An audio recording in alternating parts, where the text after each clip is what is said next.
Excuse me. Hello. How are you? I'm Rock Nation. We have a great show for you guys tonight. Carmelo Anthony. The saga continues. All right. The saga continues. We are now listen, there's gonna be another trial somewhere, but this trial's got legs. This trial's got legs. This trial has legs. Everybody hit that like button, man. We are in the building. We are live and direct. Wherever you're watching, salute to you. We putting it down for the pound, the underground. You really don't. We ain't soft shoeing over here, man. You know what I mean? We ain't soft shoeing. I don't give a fuck how mad these niggas is about this shit. We not gonna soft shoe.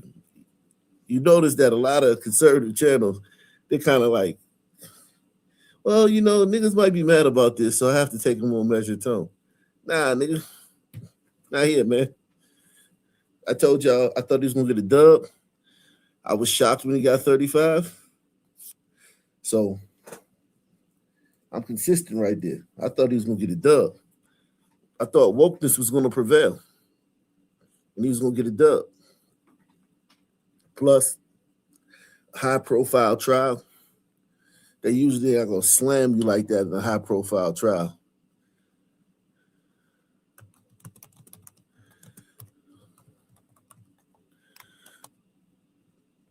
They usually not gonna fillet, like literally cook your boots.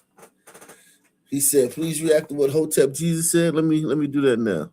Well, no, I'll do that next. Let's watch. I'll pull it up. Let's watch the news, man. See what the news got to say about it. Less than 24 hours after being sentenced for the murder of Austin Metcalf, Karmelo Anthony has been moved out of Collin County and into the state's prison system. This is the picture just sent to us within the last half hour from the TDCJ. We're told he's being held in the Wallace PAC unit near Navasota. He looked like a slave, man. Why they made him look like a slave? He looked like a runaway slave.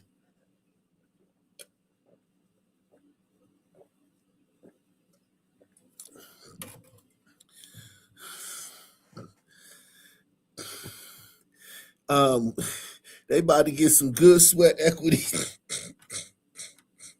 He young. What the guy say? He's young.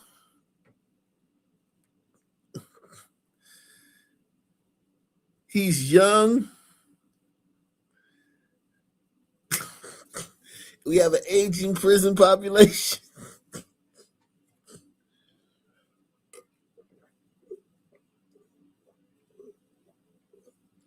Snake in the building. Condoleezza in the building. 6'6" Kinsey in the building. Yeah, we're going to get the Hotep Jesus next. I got it pulled up on Twitter. We're going to get to that next. I want to let some people get in here. Sponsor the show. We're looking for 20 people to sponsor the show as always.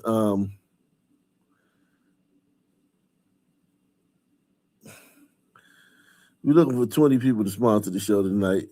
Take the sponsorship challenge.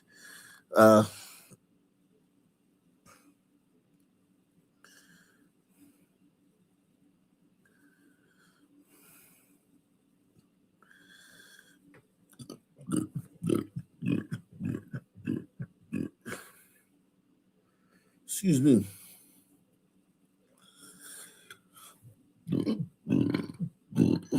I got a mean burps. Excuse me. Sorry. Yeah, that sweat equity, man. He don't need no hair, man. Them dreads gonna make him hot when he out there in the fields working, man. And look at that light little shirt, that breathable. This is breathable attire, man. So when he out in the fields, man, I think they doing him a solid, man. He need breathable attire. You don't need no big heavy clothes while he out there in the field doing his thing.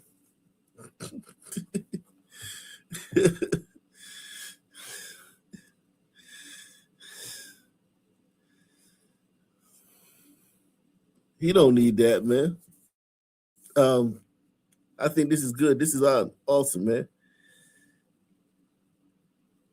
No, we're gonna get into that, man. His girlfriend, man. You ain't gonna be surprised what his girlfriend look like. Y'all not gonna be surprised what his girlfriend look like. You already know what his girlfriend look like. We're gonna get into all that. A little more than 70 miles northwest of Houston. Fox 4's Alex Boyer is following that and Anthony's appeal that started today. He joins us now live with an update. Alex. Yeah, a lot happening since he was convicted and sentenced, Steve. Karmelo Anthony has filed that notice to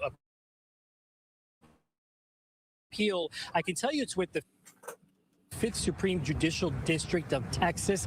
That's here in Dallas. And looking over the document, I thought it was interesting that Anthony notes that he is destitute and is now asking for a court-appointed attorney. He's destitute.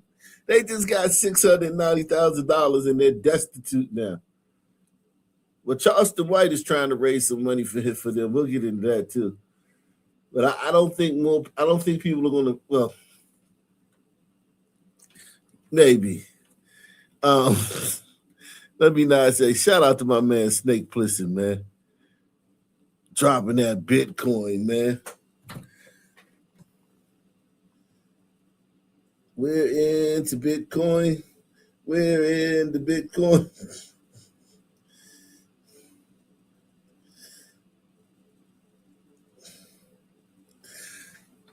He destitute. That's insanity. Slim is destitute. I want to make sure that it's clear, I think, to everybody that when you begin to see appeals in the Karmelo Anthony case, it's not because something has, something is just glaringly like it was just this bias and everything was terrible. It is absolutely the next natural step. Criminal defense attorney Bree West, who is not involved in the Karmelo Anthony case, is giving some legal insight into what happens next now that the 19-year-old has been convicted of murder for the stabbing death of 17-year-old Austin Metcalf. This process is not over. I think that it's important that people understand that the appellate process is a necessary part of our criminal justice system. On Wednesday, Anthony filed a notice of appeal to the Fifth Court of Appeals in Dallas. In it, Anthony states that he is a penniless, destitute, and indigent person, too poor to employ counsel. Hey, man, they think about it. They spent all that money. They spent all that money, didn't get him sufficient counsel for the first trial, and now he's penniless and destitute for the second trial. His parents don't want to cough up no money for a lawyer. They want the public to do it. Wow. That is crazy, man. His parents just, they gotta have at least 100,000 lying around. Did they spend all of that money?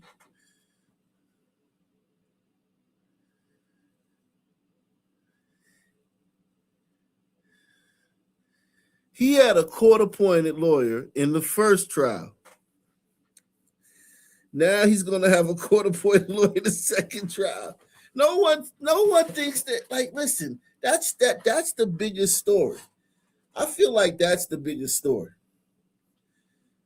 That's a huge story right there. That's a huge story. That's a huge story, man. That is a huge story that they got $690,000. Couldn't get him.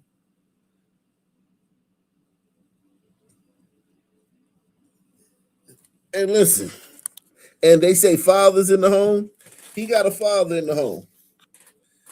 He got a father in the home. Sometimes it's just there's nothing you can do, man. He's being failed by his parents, man.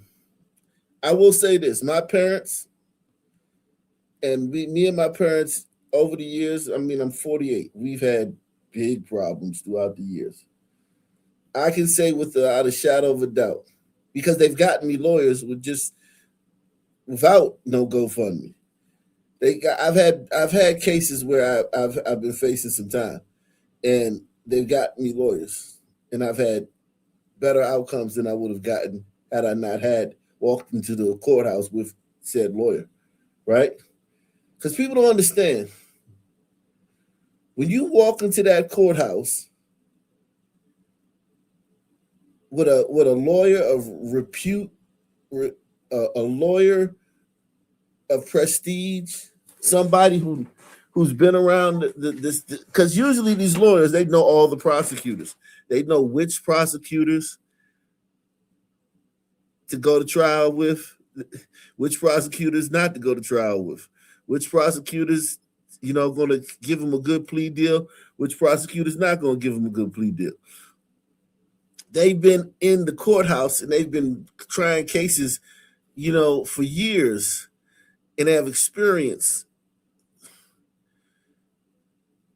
And they know how to finagle the system, on top of that they're good lawyers and they know, all the tricks of the trade.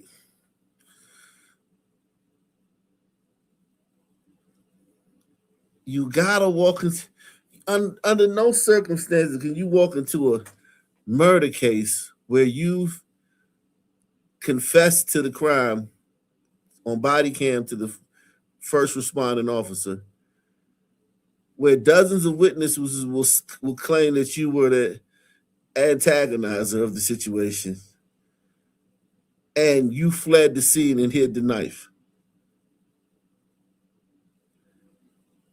Under no circumstances, with all that already against you, can you take that to trial. Okay? And now here's the problem with the appeal. He's going to take, with the appeal, you have to take it to trial again. You can't appeal and then take a plea deal. You got to take it to trial again. And this is a type of case you don't take to trial. You take a plea deal.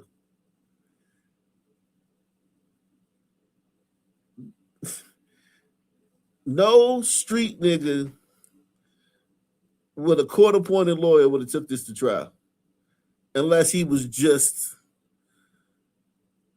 scared to go to jail. Most niggas would be like, shit, what they talking about? They talking about 10? All right, take it. They talking about 15? All right, take it. They talking about a dub?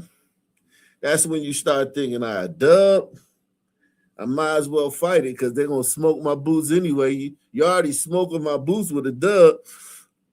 Then you take it to trial. But if they offer you 15 for this and you are home in 12, most street dudes would have took that.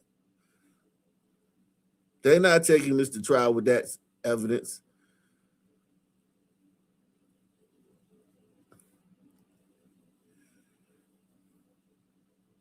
Yeah, he could get more time. He could literally get more time. I mean, this is such a slam dunk case. Black people have, poisoned the well with all the racial bullshit. But this is like one of the most slam dunk murder cases that we've seen in the mainstream news. This ain't like, all these other ones where it could have been this, it could have been that, or this is that. This is straightforward murder. And I thought wokeness was going to get him a dub. They gave him 35. Shout out to Austin Dovercourt III. He said, salute, I put my ties on the board. Support the damn channel. Yeah, man. Salute you, Austin. Man, appreciate you, man. Salute to everybody, man. Hit that like button. Trying to get 20 people on the board to sponsor the programming. He in the building, man. He goes on to say, I pray that the court will appoint an attorney to represent me in this appeal. You're going to always appeal on sizable sentences to make sure that as you objected, and if those objections were overruled for whatever reason, that some higher body, some higher court is going to say to that lower court, you didn't do that right, or nope, all good. And if everything is all good, that sentence stands. While that appeal plays out, Anthony, who had been under house arrest up until his conviction Tuesday, will begin serving his 35-year prison sentence. Anthony must serve at least half of that, more than 17 years, before he is eligible for parole. Parole eligibility and parole release are not the same thing. So at the halfway mark is when Karmelo Anthony becomes eligible for parole. Whether or not that parole will be granted is up to a totally different body that's inside of the Texas Department of Criminal Justice. And so it's worth pointing out that in the state of Texas, a convict does not have a choice as to where they will serve out their or their sentence, rather. Ultimately, it comes down to where there is room and where Anthony is safe. And as of tonight, we know where he's ended up.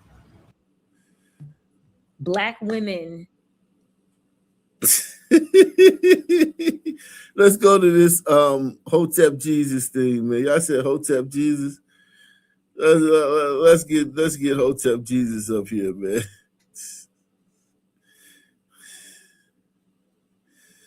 Oh man, let's see this, man. Let's go. Hit the like button. Let me read the super chat first, man. Oh, you never know what to expect with this guy, man. Salute to Karmelo.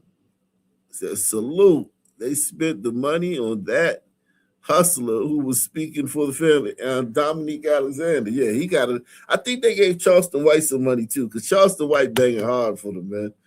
Charleston White is going hard for them. I think they gave Charleston White some money too.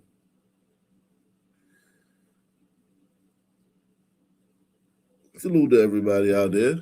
Hotep Jesus, y'all. Would you want to minimize the future incidents of Karmelo Anthony type crimes? Would you want to mitigate or reduce the risks of that happening in the future? Can I answer the questioning and then tell you how? Go ahead. Yes, I want to coexist and I want to do it peacefully. And I think the only way we can do that is if we tell white people to keep their hands to themselves.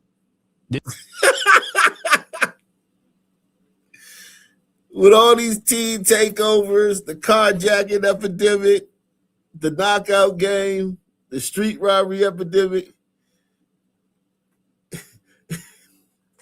everybody on earth walking down the street, knowing goddamn well if they see a group of white kids, they not gonna be scared. And everybody walking down the street knowing if they see a group of black kids, your heart rate picks up and you start getting bubble guts and shit. And this Negro got the nerve to say the cure is for white people to keep their hands to themselves. As if it's white teens causing the mall to have a rule where anybody under 16 can't come in without a chaperone. Like it's white kids that causing the National Guard to be taken for Trump to send the National Guard to all those cities last year. Like it was white kids. The reason why you looking over your shoulder and you walking to your car at night. Like it's white kids, the reason why, every downtown area in every city turns into a jungle on the weekends.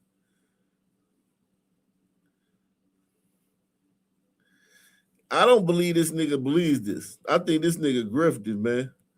A lot of these niggas grifted, man. These niggas don't believe this shit.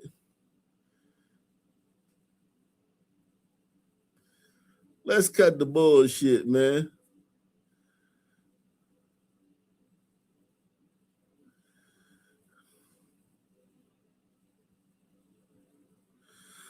Let's cut the bullshit, man.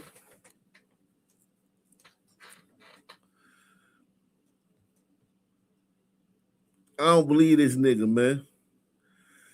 I don't believe this nigga believe this. I don't believe this nigga believe what he's saying. I don't believe this nigga believes what he's saying. Cause we got too much. He been around since that Starbucks thing where he went to Starbucks. What was that shit at Starbucks? Like it was like 10 years ago. He went to Starbucks and asked for like a latte or some shit, or asked for a glass of water, some shit he did. But anyway, we know this nigga ain't stupid, man. We know this nigga ain't stupid. So he gotta be grifted. Would you want to minimize the future incidents of Carmelo Anthony type crimes? Would you want to mitigate, reduce the risks of that happening in the future? Can I answer the question and then tell you how? Go ahead. Yes, I want to coexist and I want to do it peacefully. And I think the only way we can do that is if we tell white people to keep their hands to themselves. This started from your question of how we can coexist, right? And no, my question was not how we can coexist. My question was whether or not this is conducive to the proper coexistence. Okay, yeah. So coexistence is what we want, right? We want to live peacefully together, right?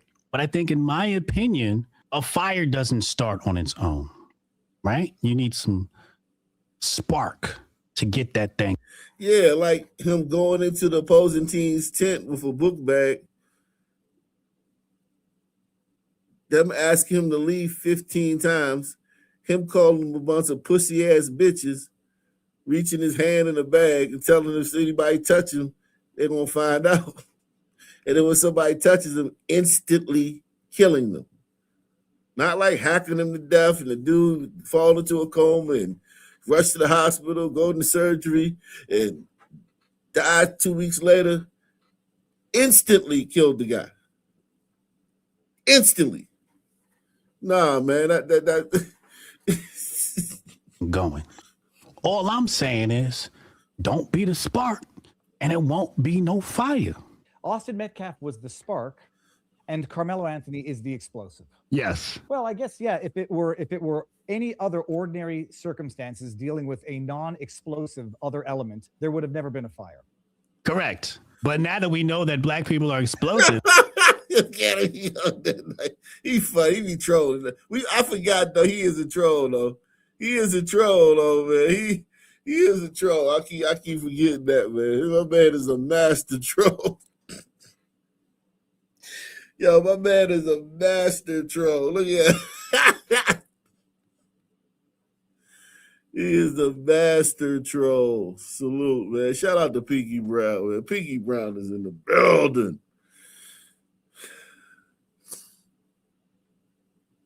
He is a master troll.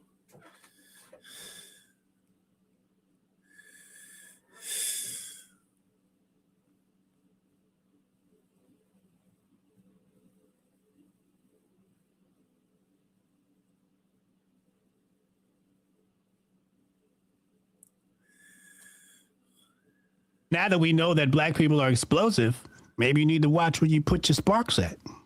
There are explosive elements of every demographic. And what we're talking about right now is how to resolve the issues of youth being explosive and doing things that don't just destroy somebody else's life, but destroy their own life. No, that's a philosophical debate. What you're saying is that black people should not be explosive. And what I'm saying is they should be explosive. You believe that we should be a passive people. But unfortunately, due to the history on this soil, passivity did not help us out. Now you got... You niggas ain't passive, and you niggas never been passive on this soil.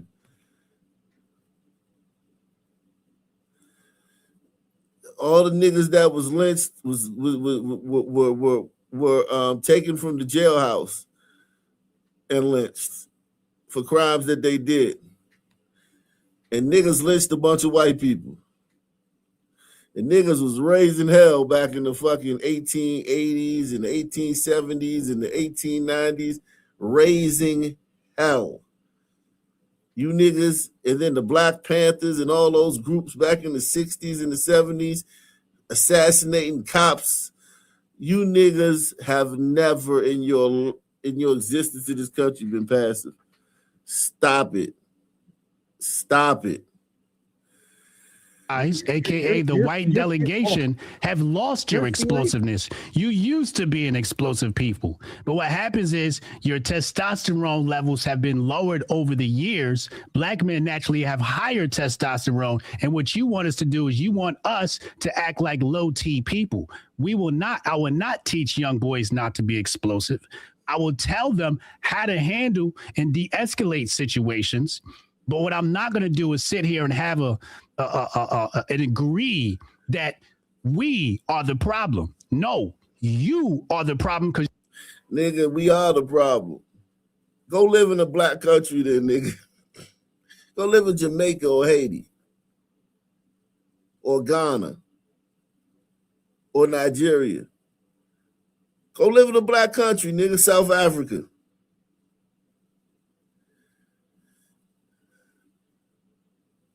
And see if we the problem. Niggas would never live in a black run country. Live in a white run country, happy as a pig in slop, cry fake racism.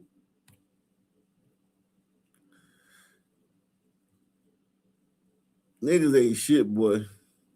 You niggas, white people put up with the shit, so I can't say that. White people put up with the shit. It's really white people's fault for putting up with this shit.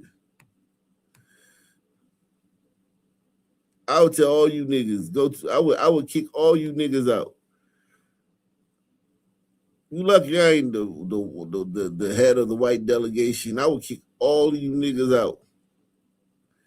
Yes, I would. Yes, the fuck I would. I would kick all you niggas out. If I was head of Nigeria, right? Let's just say I was the president or the ruler of Nigeria. And some white people came over there as, for whatever reason, however they came. Whether we brought them over as slaves and freedom or they was immigrants. And they started complaining and fussing.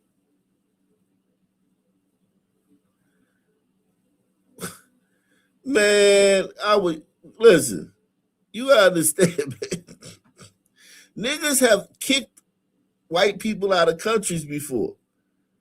Zimbabwe, Rhodesia. Press 1 if you know about Rhodesia, Zimbabwe. Them niggas kicked them white people out. South Africa, they kicking the white people out. This shit don't just go one way.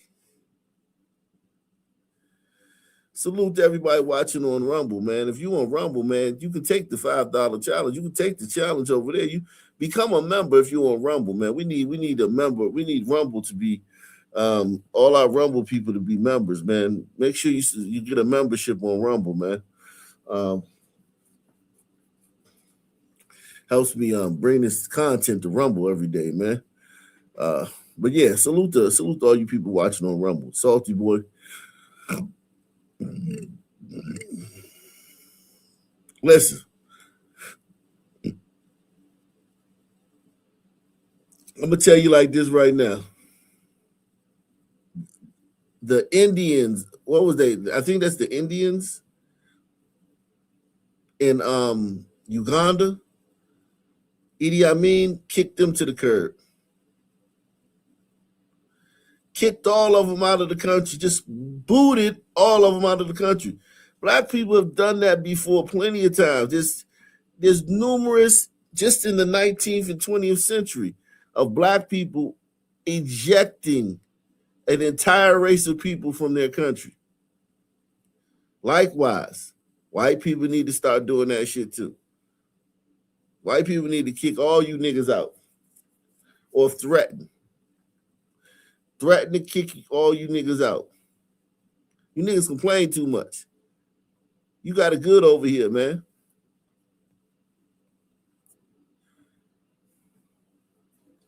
You can't keep your hands to yourself. What I'm talking about, and the only thing I'm talking about is what is conducive to maximizing individual likelihood for success and avoiding unnecessary problems. I'll meet you in the middle. This nigga talking, the white guy talking about fucking reasonable shit and rational shit to a nigga, man. He trying to be reasonable and rational with a nigga. When I used to be in a community, the way you won arguments and debates, who knows how you win arguments and debates in the community? I want to know if anybody here knows how you win arguments and debates in the community. We used to talk about shit like this every once in a while, you know. Definitely had debates.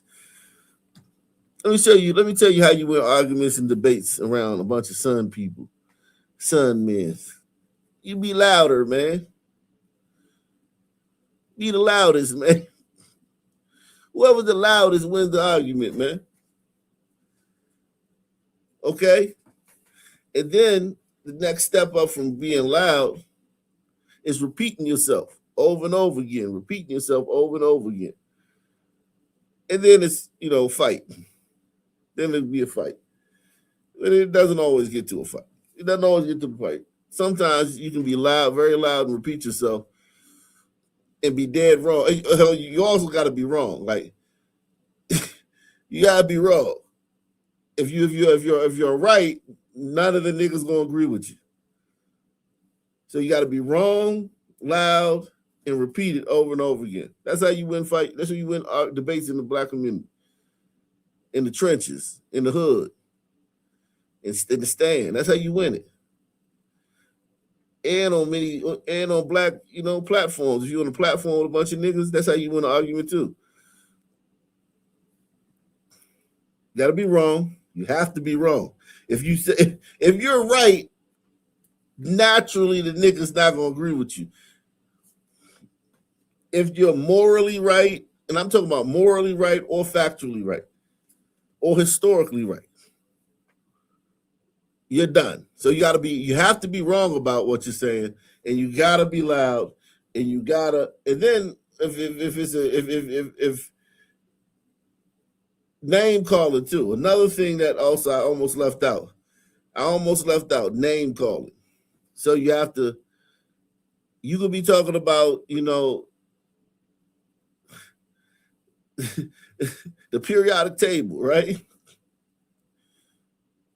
But you gotta be able to transition to talking about your opponent's appearance or their perceived sexuality or something like that, right? Or their loyalty to their race. So you do have to name calling, being wrong, being loud, repeating yourself over and over again. Those are the tenets that will help you win an argument amongst Negroes. Everybody hit the like button. Yeah, hit the like button. Support the channel. Hit the like button. We going in, man. We keeping it crunk. We keeping it funky. He said you need to be schooling homeboy logic. Listen, it is what it is. Name calling, repetition, loud, and wrong. Yeah, wrong. Okay. How about I say this? Black people should be less explosive or not explosive at all, as Viva Fry would like it. And white people should keep their hands to themselves. Can we agree on that? I do not agree to racial framing of this. I haven't from the first day. Oh my God. Oh my God. I can't. Chad, what am I supposed to do with this? This was never a white versus black. White people keep your hands off people because black people are explosive. And I appreciate what your goal might be. Just reading the chat is to try to get me to buy into your stupid false dichotomy. I do agree. You just said for black people to coexist with society. I assure you, I don't know. You cut out there. What I said. Didn't you ask me about black people coexisting with society? No, I didn't say. I don't think I said black people. Actually. Then who are you talking about? I am talking about what is appropriate responses. That is not going to be. What group of people? I mean, I can't, not sure that I even understand what you don't understand about this. Do I agree that people should keep their hands off other people in general in order to reduce the risk? Did you bring up Scott Adams? Did you bring up Scott Adams? Who was Scott Adams talking about? It was in response specifically to you saying. Who was Scott Adams referring to when he talked about stay away from them? Was he not talking about black people, Viva?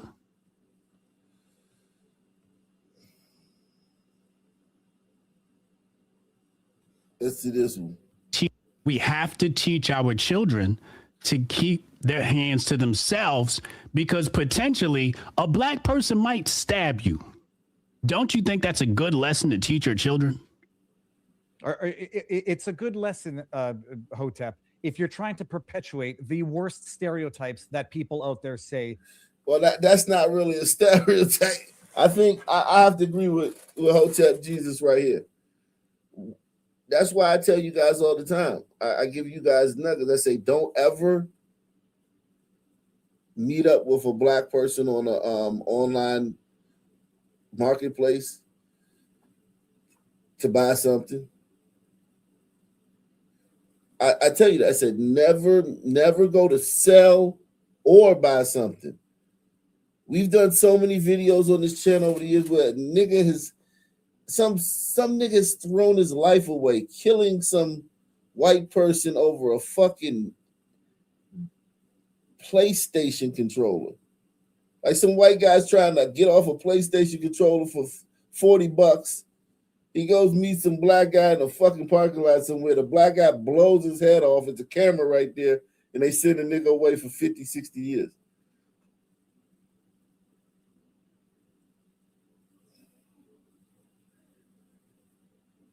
We've done more stories like that than you will believe. Make sure you hit the like button. Sponsor the show. Take the challenge. We need some people to we need some people to support the show big, man. Support the show heavy. Take the 20, 50, $100 challenge, man. Sponsor the show, man. We going in heavy today, man. Hit the like button as well, man. Sponsor the show. We going in heavy. We are not playing tonight, man. I do believe that Hotep Jesus is right there, though. White people need to tell their kids, hey, man, if you're around blacks, man, and if some friction happens, one of them may stab you in your heart and kill you on the spot or shoot you. That's better than telling your kids that, oh, everybody's the same and you have nothing to worry about. It's all stereotypes and racism, right-wing talking points. Those evil MAGA people are creating racist tropes about black people. No, Hotep Jesus is right here. White people should tell their kids this. Because niggas kill niggas, the murder rate amongst niggas is insane. We have to teach our children to keep their hands to themselves because potentially a black person might stab you. Don't you think that's a good lesson to teach your children? It's a good lesson, Hotep, if you're trying to perpetuate the worst stereotypes that people out there say in terms of what to do when you're around certain demographics. I'm pretty sure if we look at social media, that stereotype already exists. Elon pushes it every day. So let's not act like I'm making it up. Well, no, you're not making it up. You're perpetuating it. Yes, I am, because that's how we operate. Well, who's the we? Black people. We have a fuck around and find out policy. Don't start no shit. See, the problem is he's talking to a Jew, right? Viva la Frey is a Jew. So he still wants to demonize white people and, keep the black person as like, a pit bull on the leash.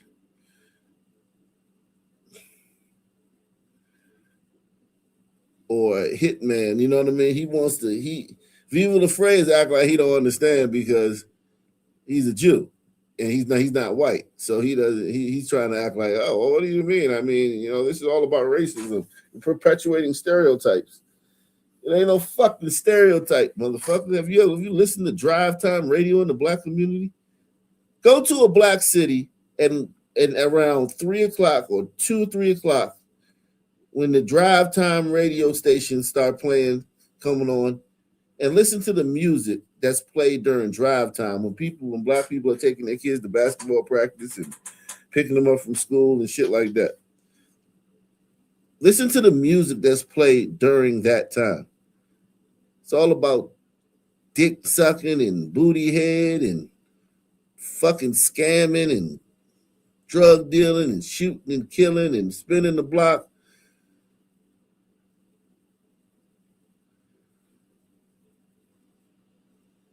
Promiscuous sex and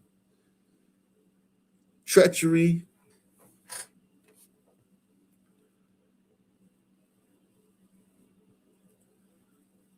Won't be no shit. Keep your hands to yourself because we might hurt you. That is evident, and we are not apologetic about that. That is a stereotype, and stereotypes, just like you wouldn't walk into a tiger cage and mess with a tiger because it'll bite your head off. You don't want to fuck with black people because we might fucking kill you. I'm not afraid of the stereotype. Whether you want to teach your kids the stereotype or not doesn't matter to me. But I would tell my children, white, black, Latino, Asian, don't put your hands on people unless it's in self-defense. That's where the conversation starts with me. Had Austin Metcalf had his father around, but his father was beating on his wife, unfortunately. Had his father been around, he could have taught him to keep his hands to himself. But obviously, he just went hunting with his father a few days before that. What is this guy talking about? You niggas are. My thing, he don't have to lie about that. Like, Austin's father was deeply in his life. They went to church every Sunday. They went hunting trip a few days before this. Shout out to Snake Plissken, man. Snake Plissken in the building, dropping the Bitcoin on me. Salute. There's so many ways for you guys to sponsor the programming.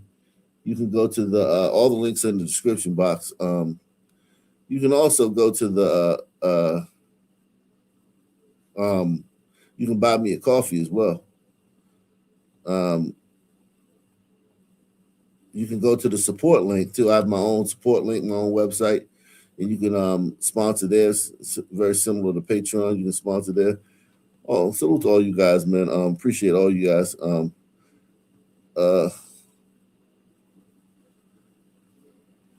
Let's go, man.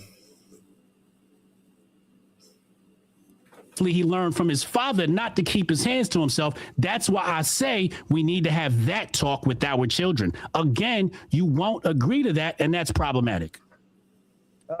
I won't agree to that. It's always best to keep your hands to yourself to avoid conflict. We can all agree with that.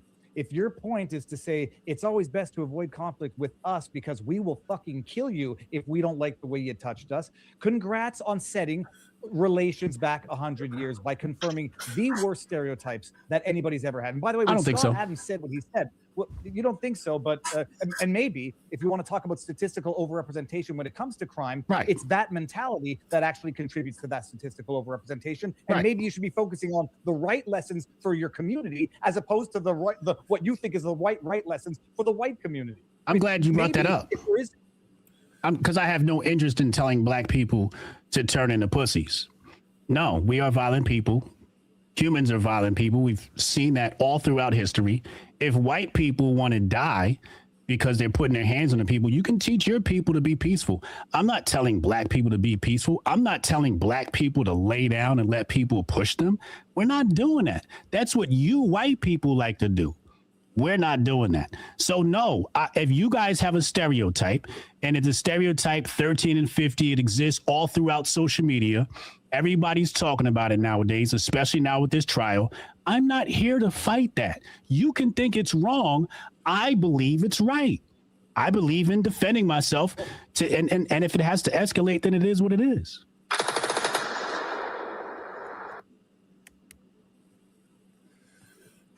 All right.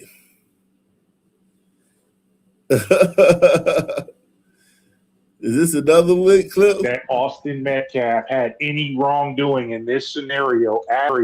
you were never, ever, ever, ever, ever going to get that man to admit that Austin Metcalf had any wrongdoing in this scenario at all, because that would have taken way too much. No, I disagree with that. Did Austin Metcalf have any wrongdoing? Yeah, you never ask a black person to leave somewhere. So he should have known that. White people don't know that. You don't ask black people to leave somewhere. That's very. He asked them 15 times. So each time you ask them, you're multiplying. It's like kneading dough. You know what I mean? Or folding, you're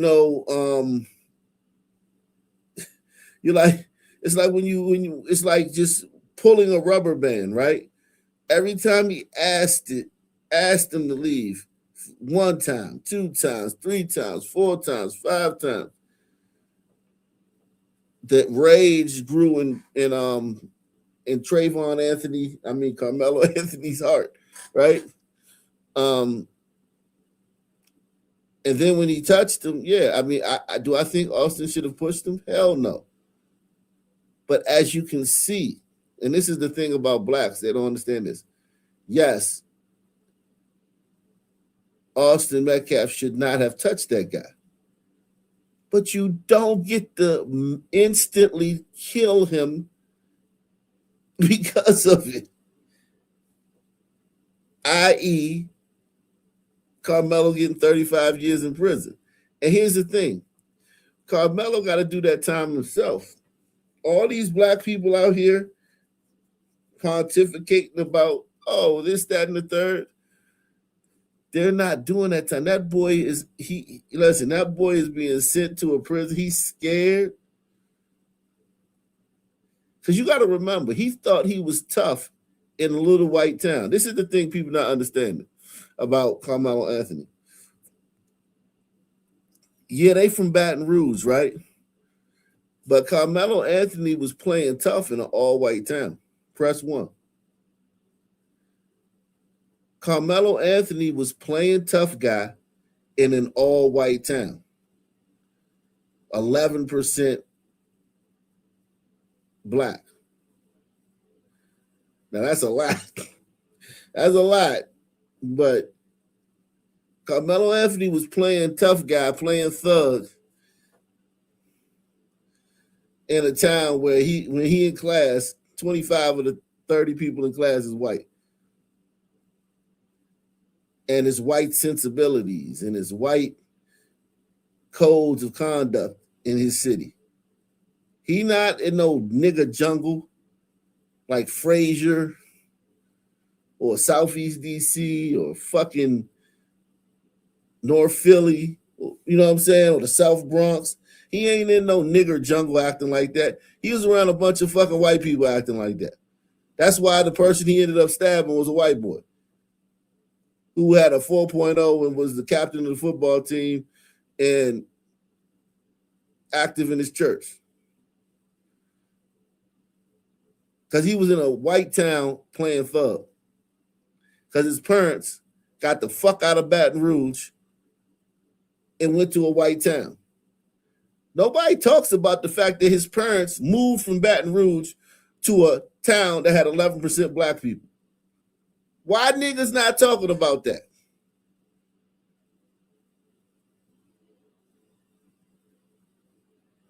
Why niggas not talking about the fact that they left Baton Rouge, a fucking nigger jungle? Go look at all the people from Baton Rouge, what they say online. Go to any hood vlog, any interview of any motherfucking nigga from Baton Rouge talking about it. They're gonna tell you that. It's a jungle. Carmelo Anthony's parents moved from that jungle and they moved to an area that was lily white. And this boy wanted to play thug out there. Now he's going to prison after playing thug in a lily white town. You talk about a culture shock? He around the real thugs now. He around the real thugs now. off of his plate, which it goes back to the original point of the conversation to prove that he was a grifter. That proved it more than anything else. Oh, there's not a tweet that could have spelled it out any better than his display right here. To the fact where he said people should keep their hands to themselves. There is a such thing as instigating a confrontation. However, despite the fact that Austin Metcalf did both, he did nothing wrong. No, not that he did nothing wrong. You can't kill him for what he did. I.e., Karmelo Anthony getting 35 years in prison. What do these niggas not understand? Regardless of what you want to say about what Austin Metcalf did, in the United States, you can't kill him for that.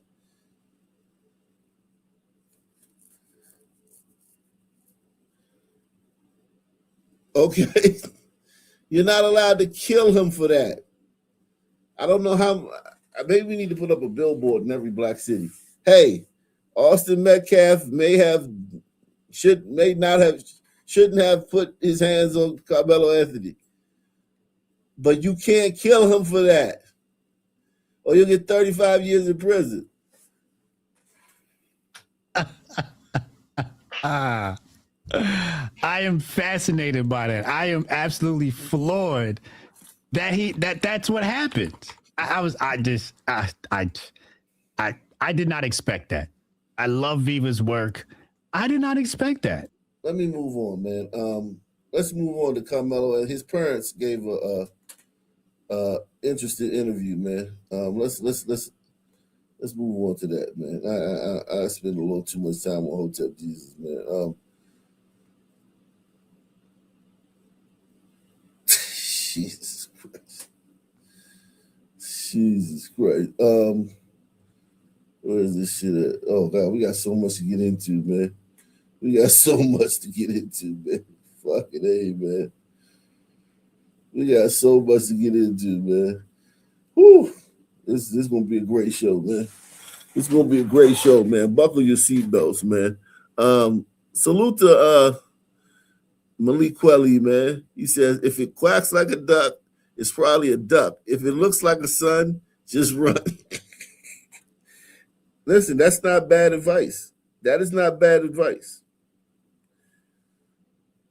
That is not bad advice.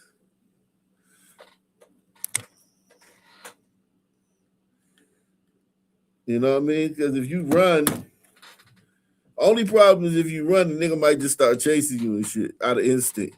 But if you run, you get away. Like I always tell people, like if you're on a train, right, a subway train or subway system, and the car you're on, some nigger, fucking homeless, vagrant, transient motherfuckers on there cussing in the air and, you know, swinging in the air and talking about how he hate fucking white people and shit and he gonna stab somebody.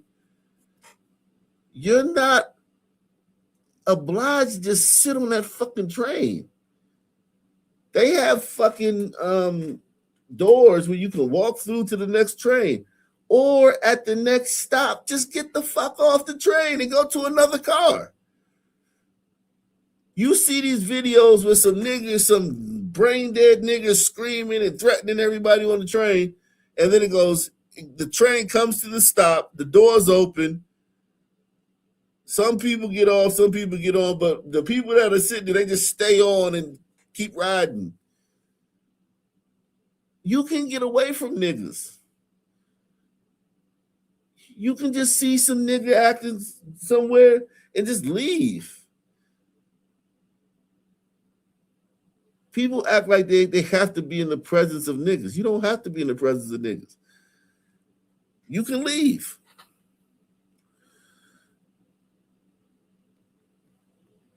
Shout out to Falcone, 1999. Great year. That was a fantastic year. Salute to Falcone, man. He says, She said the super sticker. Shout out to you, man. Let's go. Carmelo Anthony parents. Absolutely not. Absolutely not. And we're going to keep fighting. We will not stop. What are you fighting for? What is she fighting for? What is she fighting for? I don't understand. They said, the one said, "Did you believe your son?" She said, "So do you believe your son had a fair trial?" And they said, "Absolutely not." They were asked, "Do they believe their son had a fair trial?" They said, "Absolutely not." You fuckheads got $690,000 and you sent him in there to trial against the state of Texas with a court-appointed lawyer after earning $690,000 on GoFundMe. Somebody need to whoop his ass. Somebody need to beat the shit out of him, and some bitch need to come and slap her and pull her tracks out.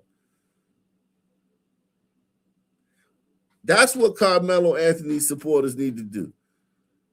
I'm calling, if you a real Carmelo Anthony supporter and you donated to that fucking fund, and these fucking niggers and that nigger bitch right there sent that boy into that courtroom against the state of Texas to go to trial with a court-appointed lawyer,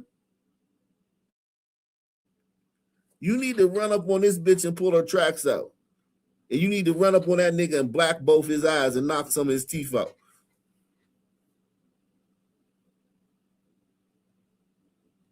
Yeah, I said it.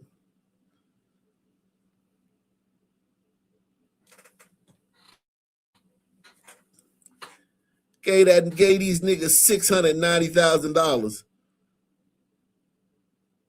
out of the black community, and probably a lot of white liberals too, but a good chunk of it out of the nigga community, for these niggas to send that boy in there against the state of Texas with a court-appointed lawyer with all that evidence against him.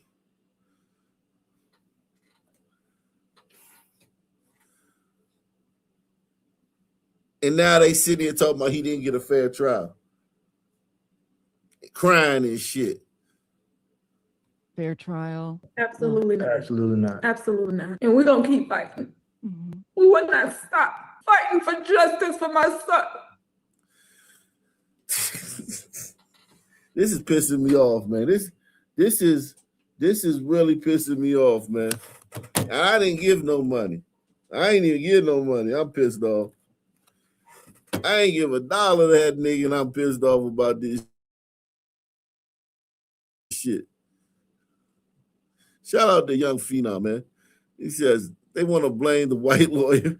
I bet if they hired Crump, that boy would got the chair. This ain't, see, Crump is only civil rights cases. Crump only come in, he not a trial lawyer anymore. He comes in if you to sue this, like for instance, he would like file a civil rights claim against the state of Texas saying his civil rights were Crump not a trial lawyer. This boy, yikes, man. These I can't believe these niggas, these two niggas. And listen, maybe it's not them. Maybe it's the fact that I don't think we've heard anybody. Have you heard any content creators say what I just said? That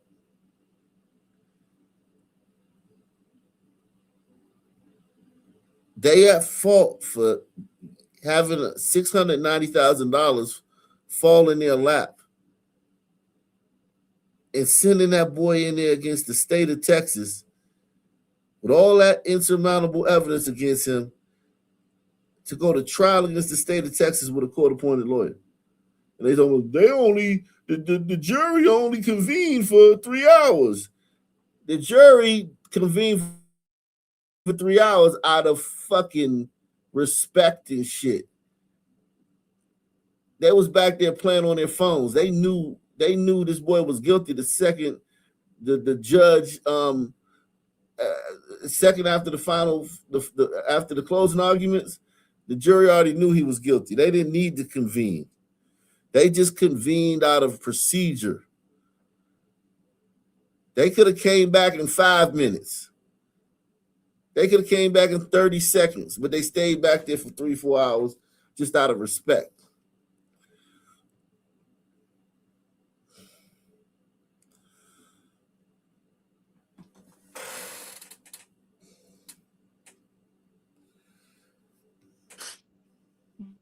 And as parents, have you all struggled with guilt? Asking yourselves, is there anything differently? I know, Kayla, you said you wish you. See, look, that's a great question. I can't believe this bitch asked that question. I cannot believe this bitch asked that question. Wow. I got to give this black woman the credit, man. I cannot believe she asked this question. Now, the answer, these motherfuckers are so fucking... They're so fucking detached from reality that they probably don't think that, hey, we could have probably spent a portion of the $690,000 GoFundMe money on a lawyer for our son. They're not going to, I guarantee you, these niggas don't say, well, probably looking back on it, we did get $690,000 prior to the trial. We could have probably spent maybe at least, $25,000 of that on a lawyer. You know what I mean? You get a decent lawyer for $25,000. But we didn't spend any of it. We sent him in there with a court-appointed lawyer. So, yeah, looking back on that, we would have probably spent at least maybe, $2,000 or $3,000 of the $690,000 on a lawyer. But other than that, I can't think of anything else we did wrong. Austin should have kept his hands to himself. Unbelievable, man. Unbelievable.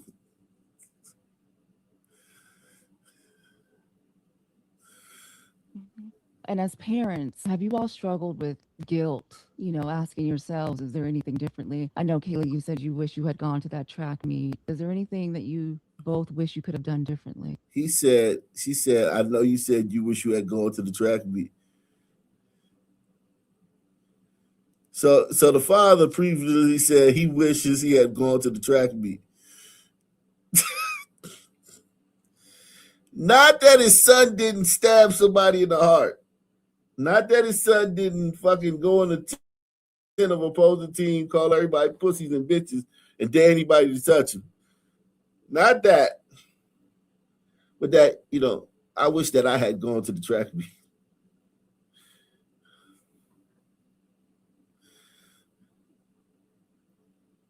Yeah, you niggas need your own country. Y'all ain't suitable to live with other races.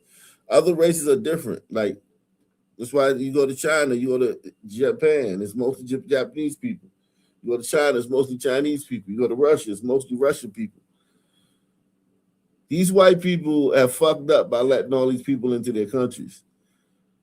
Now, I will say this: African Americans are different because we've been here for the whole time, so it is our country. I give you that. But to all you other countries, white countries that don't have the installed nigga chip like America, where these niggas been here since the beginning. All you other white countries, shame on you for letting niggas into your country. It's incompatible. There's plenty of nigga countries for niggas to live in with their sensibilities, with their moral fabric.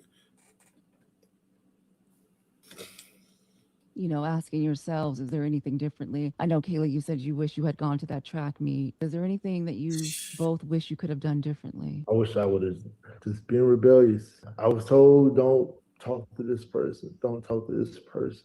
I feel like it was just a setup. Now, what the fuck? What is this nigga talking about? What is this nigga talking about? Yo, what is this nigga talking about? And as parents, have you all struggled with guilt? Asking yourselves, is there anything differently? I know, Kayla, you said you wish you had gone to that track meet. Is there anything that you both wish you could have done differently? I wish I would have just been rebellious. I was told, don't talk to this person, don't talk to this person. I feel like it was just a setup. Now, say they told us, go get white attorneys. Every black person I went to, white attorney. No white attorney, they set them up, pushed them. Hey, here you go. I mean, no objections. It was things were smooth. So because I, as a father, What the fuck? He got less accountability than a bitch. This nigga got less accountability than a bitch. That's crazy. This nigga took no accountability, started blaming white people and shit. What the fuck? Rambling and stammering and salute to Caleb West, man. Caleb West says, why our sons acting like this is a new phenomenon? This happens in our country all the time. Hell, the Boondocks did a whole episode on it. They call it the nigga moment. Sons kill each other for passive aggression. I think I just don't know. Niggas are just chimping out. The thing about niggas chimping out is that they're black fatigue. They're chimping out during black fatigue. So it's good because it increases the black fatigue. The niggas need to be reined in, man. Niggas need to be exposed. We need to bear our ass. Niggas are bearing their ass for the whole world. So that people could be like, for all the people that's still on the fence, they'll be like, oh shit, I can't deny this shit no more. These niggas are fucking different, man.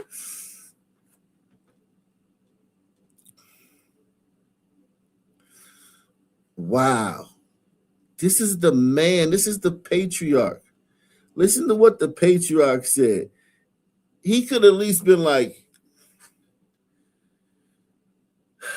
we mismanaged our funds and we were unable to send our boy into that courtroom with a established professional legal team that would have got him a better outcome. I take responsibility as the patriarch of the family for mismanaging the funds. That happened on my watch. And to that, I'm forever sorry to my son. I'm forever, apologetic to my son. I couldn't even look him in the face because we had $690,000 prior to his court case, and we sent him in there with a court-appointed lawyer. How can I ever forgive myself? This isn't on my wife. This isn't on the white guy who actually represented him the best he could. We're not going to blame the guy who actually represented him for like $400 a day. The court-appointed lawyer that got $400 a day to actually represent him. We're not going to blame him. I take the blame as his father. There's no way we should have blown $690,000. There's no way we shouldn't have just initially set aside money to get a lawyer and then blew the rest. Like, listen, let me tell you something, man. When I used to sell weed, y'all know that. I used to sell, all types of weed, pounds. I had different runs, pounds. I had runs with nicks, I had runs with dimes, dubs, and all that shit, right? Different runs, different situations and shit like that. What I always did was when I would hustle, I would always set aside my re-up. I would set that aside. So if I bought a quarter pound, let's say a quarter pound, we just using numbers, different eras, money change and shit like that, right? Let's just say I bought a quarter pound for $250, right? And out of a quarter pound, you trying to bag up 500. Let's just say, keep the number straight. I'm trying to bag up 500. As I'm selling it and whatnot, Once I get to 250, that goes away. That's my re-up. Can't touch that. Now, if I want to buy some tennis shoes or buy a bottle and take a bitch to the movies or some shit, that's coming out the other. But my re-up to go back and get another QP, that's right here. That's not getting touched, regardless of nothing.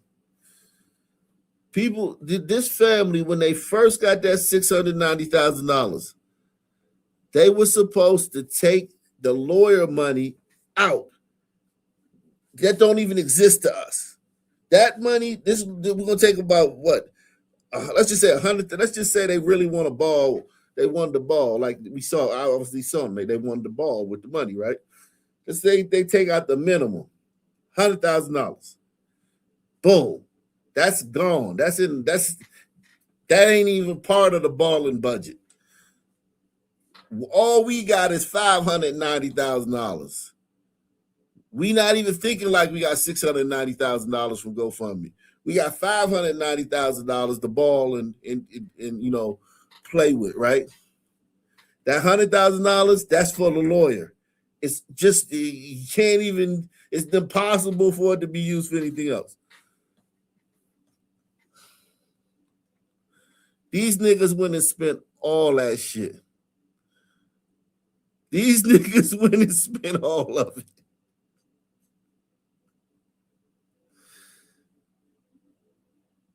They spent all of it.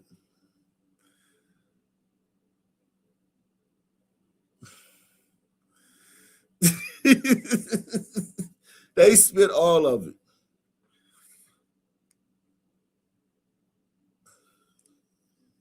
Unbelievable.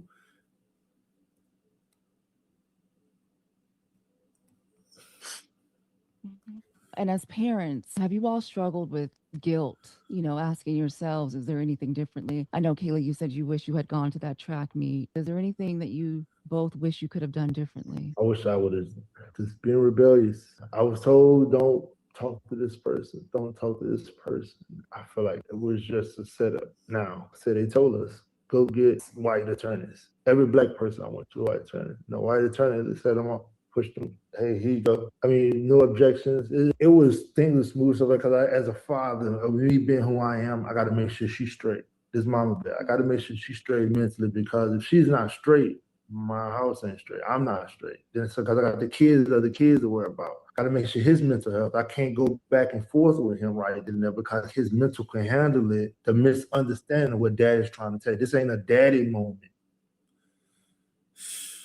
Unbelievable. These people are sick.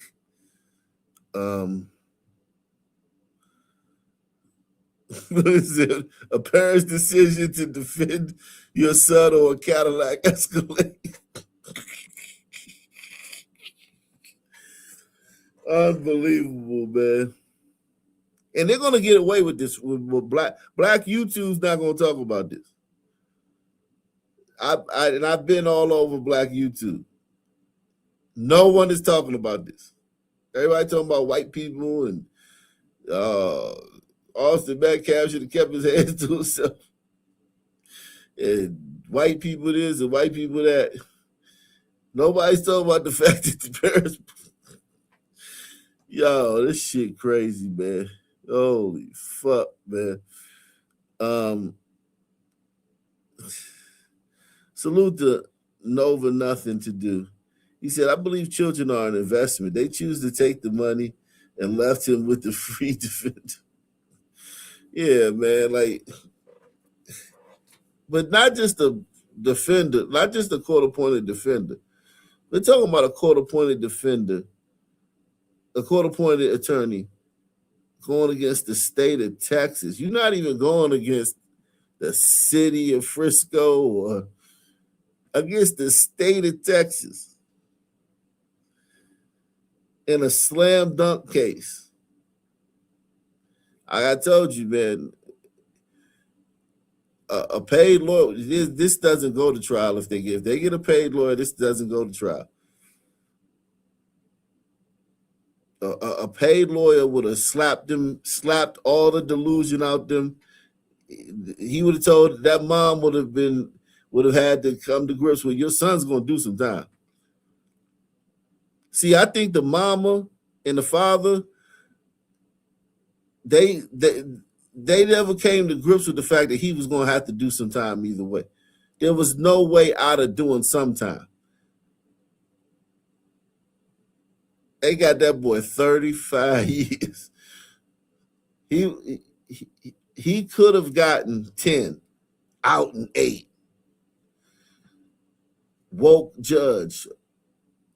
I mean, the jury situation would have been, if he had a paid lawyer, it'd have been all types of niggas on that jury. They'd have had goddamn fucking Dolomite would have been on the jury. Goddamn Chuck D. The Sandman from Apollo. They'd had all types of niggas on the whole cast of The View. Sonny Hostin would have been on the jury.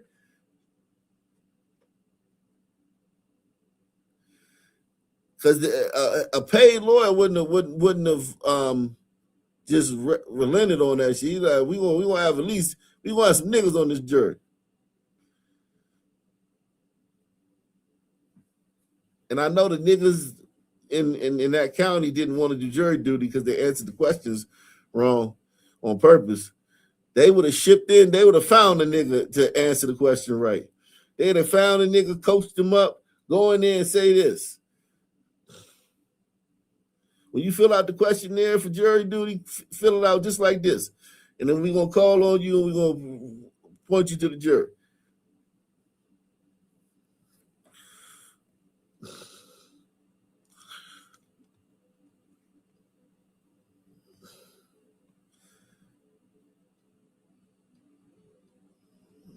These niggas, man. These niggas evil, man. These niggas is evil.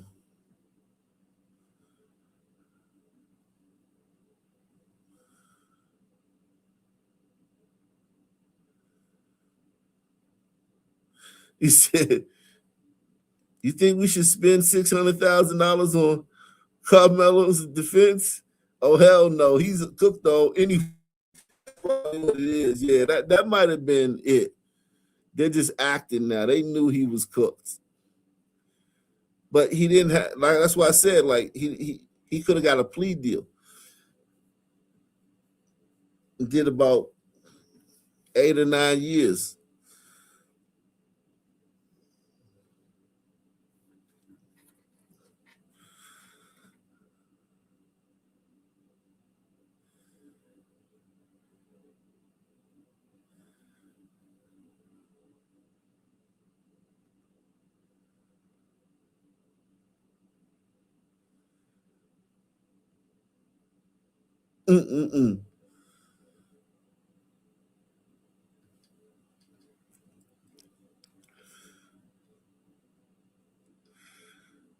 I'm gonna take you out of AI. AI says, yes, Karmelo Anthony was represented by a public defender after his family declared him indigent, despite having initially raised hundreds of thousands of dollars through a crowdfunding campaign to hire private counsel. However, his defense team also utilized privately retained attorneys such as Mike Howard, Billy Clark, and Kim T. Cole during his high-profile murder trial. So they had some woke motherfuckers that did pro bono work for them.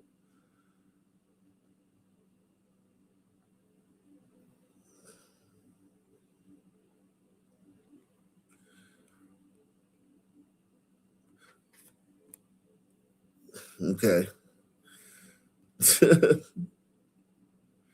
Unbelievable.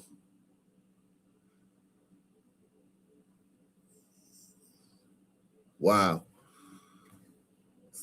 So some woke white people came and did some pro bono work to help his public defender. And these niggas is bashing them white people now. These niggas is talking shit about them now. Fucking hey, man. Salute to Malik Quelly, man. He says, I guess if Dr. Umar can do it, so can they. Sons are so gullible. Yeah, but Dr. Umar at least opened the school. It took him 10 years, but he opened the school this week.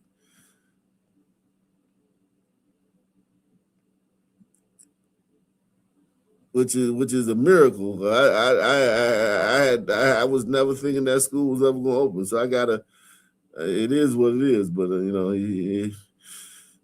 he fucking opened that shit this week. That's crazy. But yeah, he's still a scammer. But we'll see if he ever get any students in there. Yeah, this is crazy. Let me get back to YouTube, man.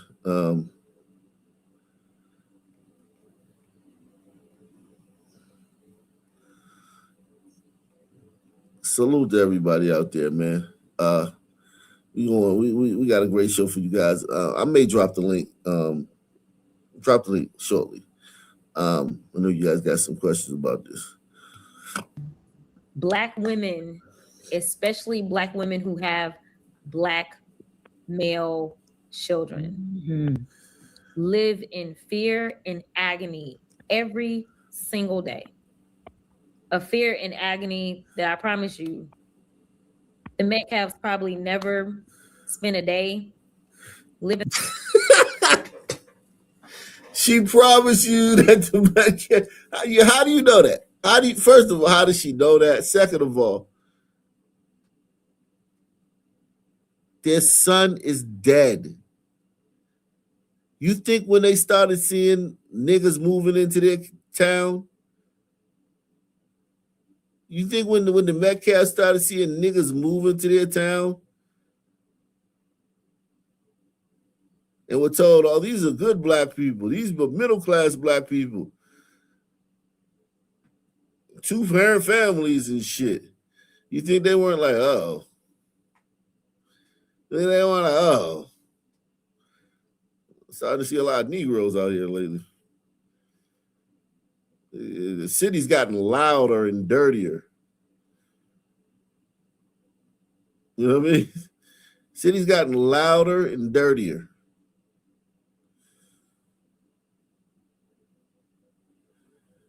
And now the police department's racist and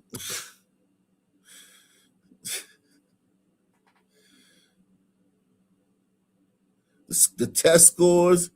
Our school district used to be one of the shining examples, a beacon in the state of Texas because of our high test scores. Now the test scores have gone down.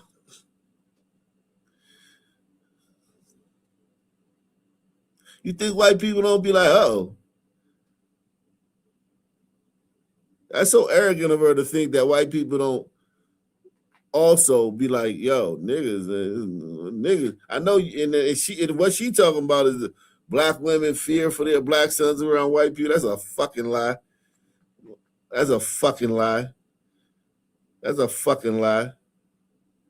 Don't no Black mother be warning their kids about no fucking, hey man, when you go out here on the street on Martin Luther King Jr. Avenue, make sure you don't get into no interaction with no white guy. Fucking lie. Fuck is this bitch talking about? Black women, especially Black women who have Black male children, live in fear and agony every single day. A fear and agony that I promise you, the Metcalfs probably never spent a day living that way. And we're gonna have just some real conversations about race in this country. Played a role in the verdict. Oh my God. I know Collin County.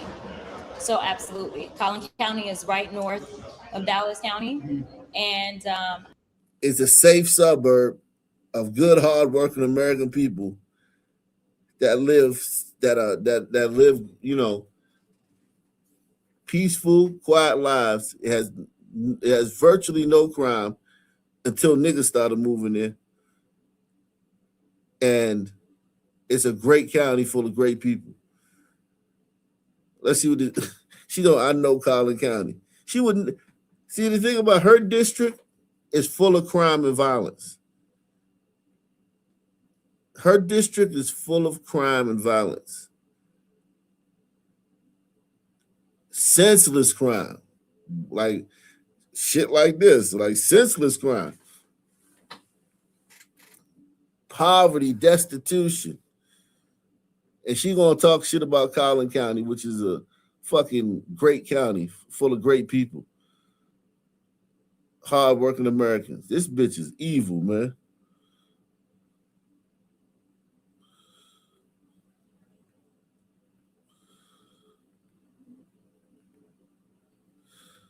I'm glad they got her out of Collin County.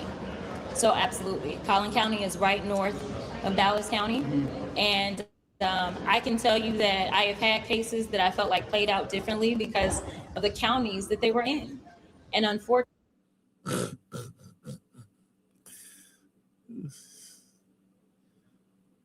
salute the short bus driver, man. You niggas are evil, man. You niggas are evil, man. Straight evil. Like straight up evil. You niggas are straight up evil. Unfortunately, that was not the county for a black boy. So if this were a white boy in his exact same position, you don't think he'd get a 35-year sentence? I would guarantee you it wouldn't have happened. I don't even know if he would have been convicted, because if a white boy would have said that they were afraid of a black boy, something tells me that that jury that didn't have any black people on it, they would have believed him in his fear. Well, there's so many different opinions on this case. I mean, even your Republican colleague, Randy Fine, I mean, he's saying that he should get the death penalty. Your take on that? Again, racism. I don't have an opinion. I don't have an opinion here.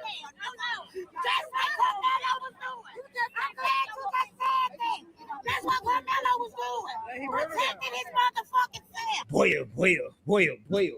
So, we got to follow up on our coverage of the Karmelo Anthony trial and verdict that was very predictable to anybody who actually paid attention to the actual facts and details about what happened surrounding the murder of Austin Metcalf. Now, if you didn't pay attention, or if you're black and you think with your skin color instead of your brain, then you're shocked. He says Umar opened up that school because he was scared Nick Shirley was coming.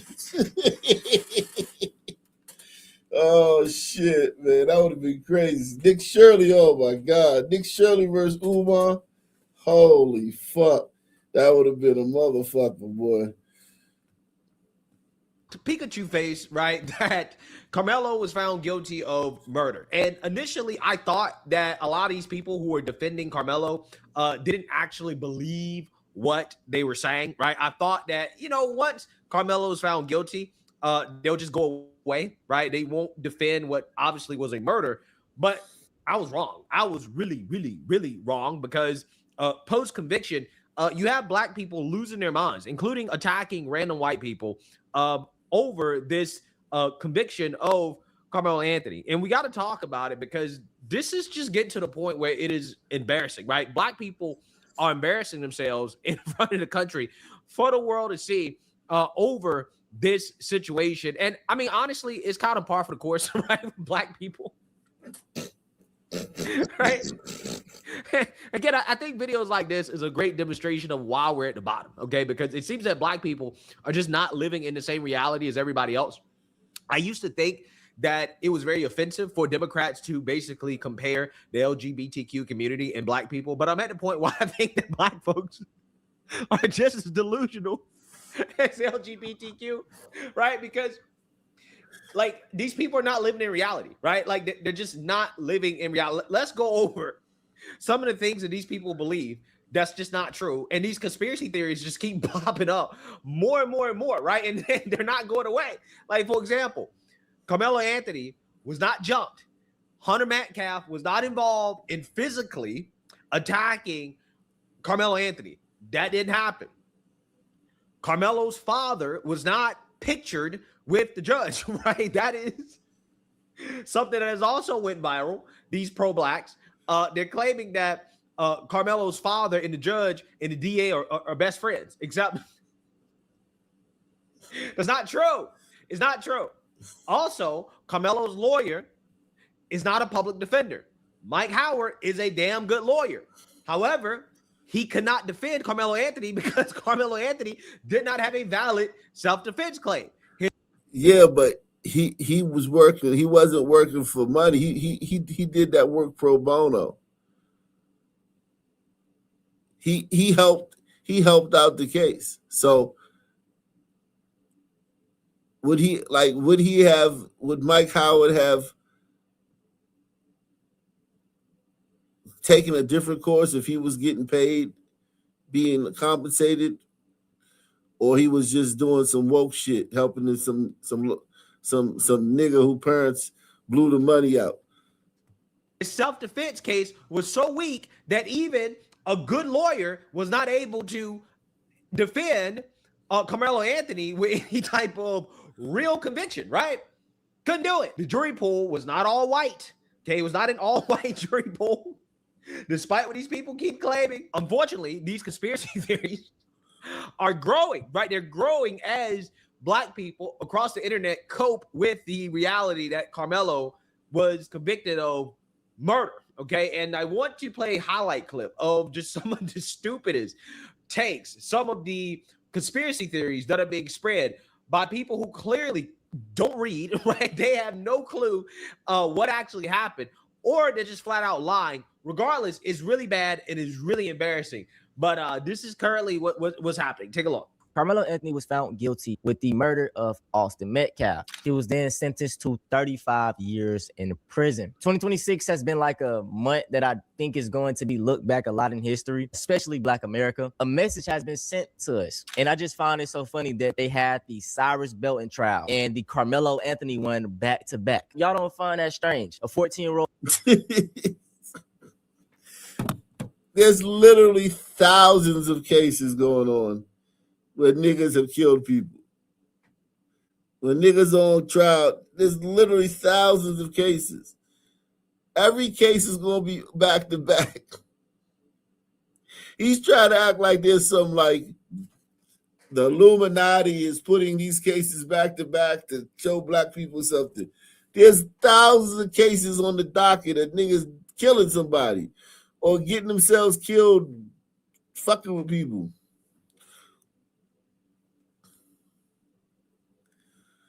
Niggas get spooky.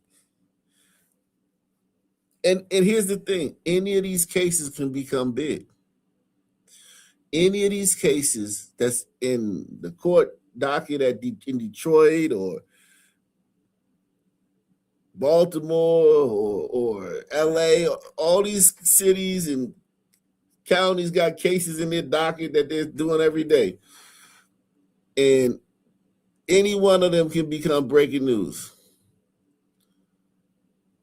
It's just that, you know, this one, the boy stole a bottle of water and Mr. Chow wasn't having that shit. Mr. Chow broke his ass off a chunk. And this one with Metcalf, family got a big GoFundMe. It's the details of each case that make it newsworthy or viral. But I promise you, silently, there's thousands of nameless niggas getting convicted of murder every fucking day or every fucking week and going to prison for 35 years. That nobody gives a fuck about because they killed a nigga. Walks into a store, falsely accused of stealing, so he runs away in fear of his life, gets shot in the back. His killer walks away free, not guilty. Self-defense. Then we have Carmelo Anthony, who's minding his business under a friend's tent. He defends himself against two thugs. They order him to leave the tent, have no jurisdiction over him. He defends himself. So the fact that they gave him first-degree murder, y'all, and not manslaughter, second-degree, first-degree, and even the fact, y'all, the judge, Austin's dad, have photos together on his Facebook page. The fact that the jury had not one Black person on it. I don't think the Carmelo Anthony case was really about self-defense. I know that's an unpopular opinion, but hear me out. Really, this is about the humanity of Blackness versus the authority of whiteness. Black humanity and white authority. Can white people do whatever they want? Well, then listen, there's 50 some countries in fucking Africa, another 20 in the Caribbean where you can go live with a bunch of niggas and and see how humane you get treated. Shout out to Deluxe 247, aka Cal Ripley, aka the real MVP. Coming through once again.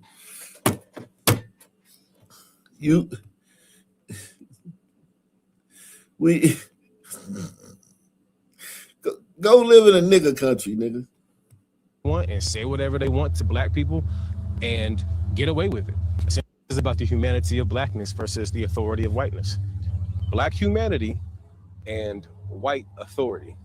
Can white people do whatever they want and say whatever they want to black people and get away with it? Essentially, Austin Metcalf wouldn't have ran up on Karmelo if he wouldn't have thought he had the authority to do so. What planet do this nigga live in where white boys is running up on niggas consistently? Where white boys think they got the authority to run up on niggas. Austin asked him to leave, was instantly called bitches and pussies, and told that if he they don't understand. Hey, excuse me, you can't be in our tent. Fuck you, bitch ass, pussy ass nigga. Touch me and see what's gonna happen. Do that seem like people feel like they can just come up on niggas? Did that situation sound like, oh yeah, we feel like we just come up to niggas anytime and just ask them and say whatever we want to niggas? The only person that did that was Chud the Builder. Chud the Builder was the only white guy that really came up on niggas and said whatever he wanted. As long as you niggas stayed away from Chud the Builder, you was all right. But in the black community, who gives the authority to tell somebody to leave? And if it isn't an actual authority, we're gonna call it out. That's a bullet. Yeah. Blade was under the size limit. That's okay. But it was unlawful for us. Was it a switch? I don't know what he had. It was like it seemed like it was a multi-tool, almost like a Swiss Army. Like with like with the little scissors and everything and whatever. So it was small. Well, I would argue the size of it alone, you wouldn't even think it's a deadly weapon. First and foremost, he literally killed the guy instantly with it. And she said she would have argued the size of it alone means it's not a deadly weapon after he used it and instantly killed the guy.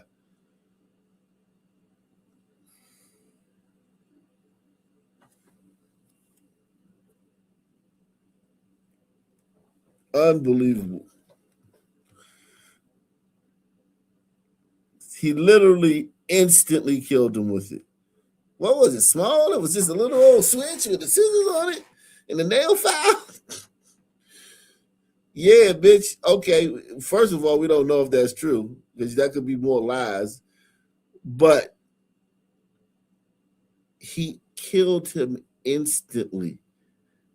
Like the dude literally died instantly from that shit. So that means that it was a deadly weapon, bitch. Press 1. Argue the size of it alone, you wouldn't even think it's a deadly weapon. first and foremost, the one thing that I would ask for people to do at this moment is pray for the Anthony family because they have been legally lynched for the last year. And more so by this slaughterhouse of a courthouse as well as the family of the Metcalfs. So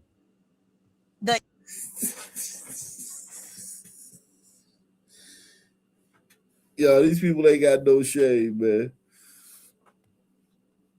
No shame whatsoever. No shame whatsoever to say some shit like that. Bitch, you should, bitch, you fucking bitch. Salute to everybody out there, man. Bitch. Fuck did you just say, bitch? It's a deadly weapon. First and foremost, The one thing that I would ask for people to do at this moment is pray for the Anthony family, because they have been legally lynched for the last year, and more so by this slaughterhouse of a courthouse, as well as the family of the Metcalfs. So the energy right now is very white supremacy. They have shown up to be the pigs that they display with hate.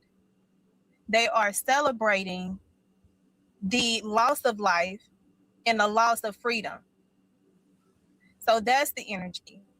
We have a devastated family who didn't know that they was going to have to let their son go back into a holdover because we have an overzealous prosecutor who lied throughout this trial, who put on liars as witnesses in order to be a saving grace for the white community so that they can win an election.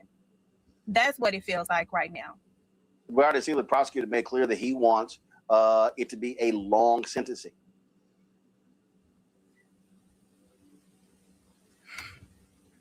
What I heard from this man today is indicative of why it's important that it's people that look like us that are in courtrooms like that.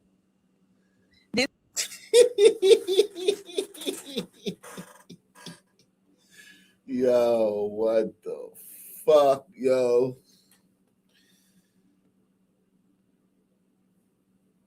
This is almost unbelievable, man. Yeah, this is not real life. There's no way this bitch is literally saying this shit. This man disregarded human life the entire trial. He invoked race. He equated Dallas County as being the ghetto, opposed to Frisco being safe. Ma'am.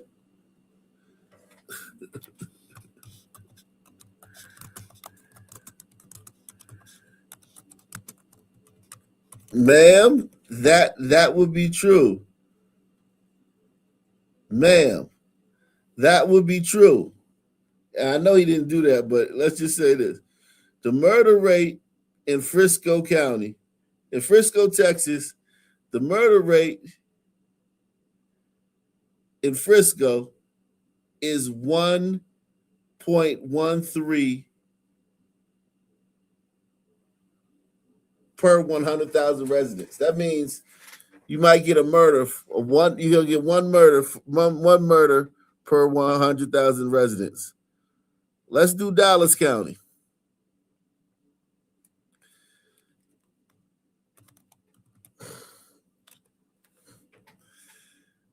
The murder rate in Dallas County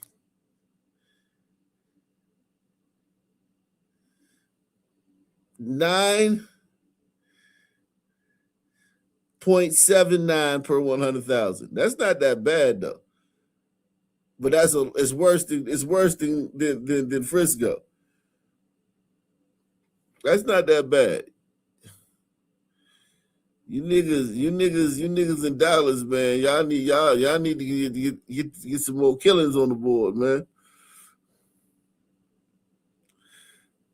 But compared to Frisco, it's really bad.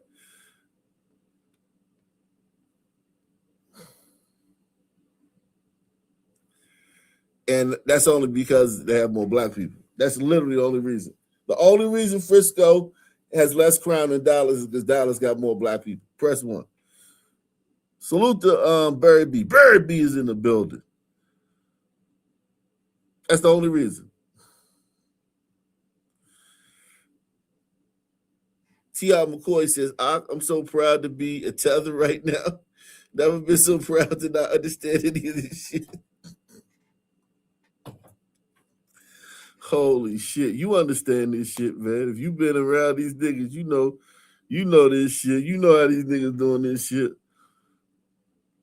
Look at this nigga. Look at that nigga right there.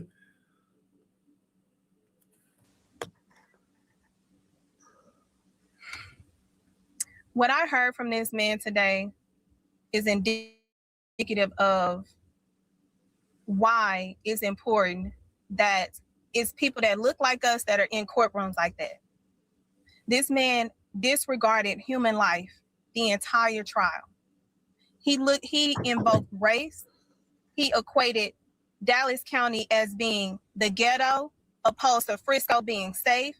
They propagandaed a photo of the deceased with Black people around praying, saying this is community. They used us as a prop in order to pitch their lynching. Yeah, but bitch, what does that have to do with evidence? Like, that's not how court doesn't go by like a picture online or some shit like that, or whether one county is ghetto and one county isn't. In court, they go by the evidence. Both sides display their evidence to the jury or the judge, and then there's a ruling. All that shit she talking about is not court.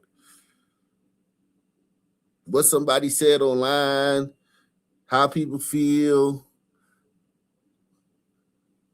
This they did this and shit and all that bullshit. That's not what the jury's not weighing none of that. The jury's weighing the evidence. And at best, after asking 15 times for Karmelo to leave, Austin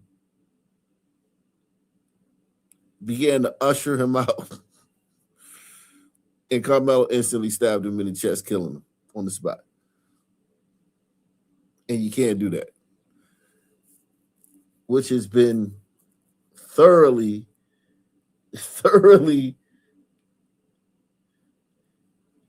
corroborated that you can't do that with his 35-year sentence. This man has been known to be an overzealous prosecutor when it comes to us. He see us as what was that statement? As super predators, the ones committing all the murder. He see y'all as the ones committing all the murder. Okay?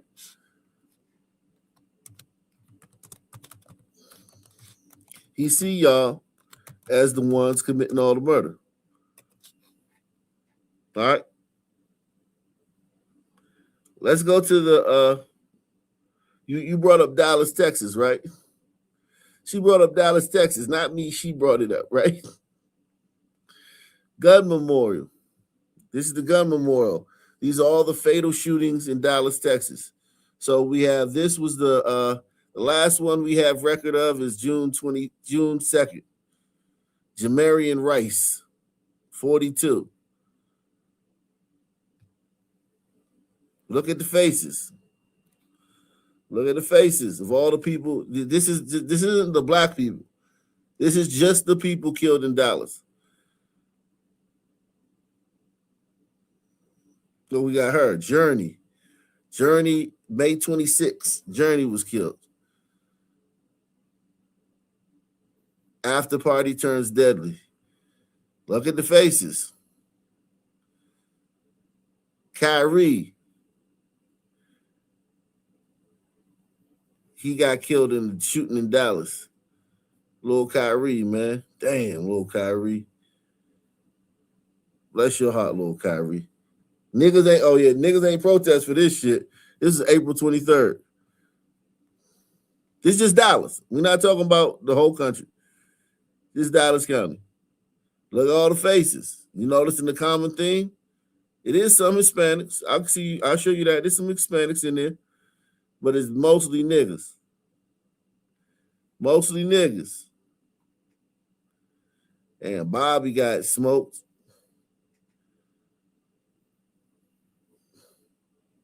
$23.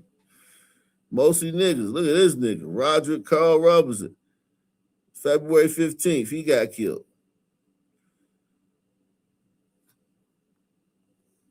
He was an Army vet. Hey. I ain't even got time to get into the stories because we got to get back to Karmelo. But yeah, the people getting killed in Dallas are niggas.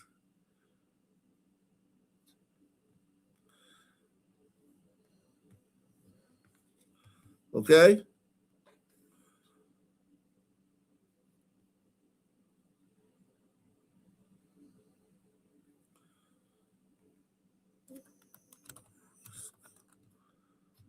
Let's see, Frisco, Texas.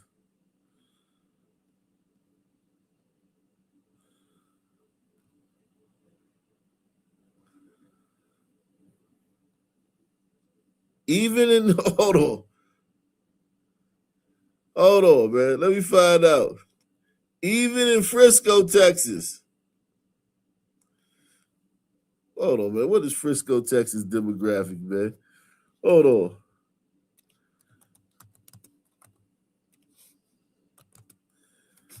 Let me see something, man.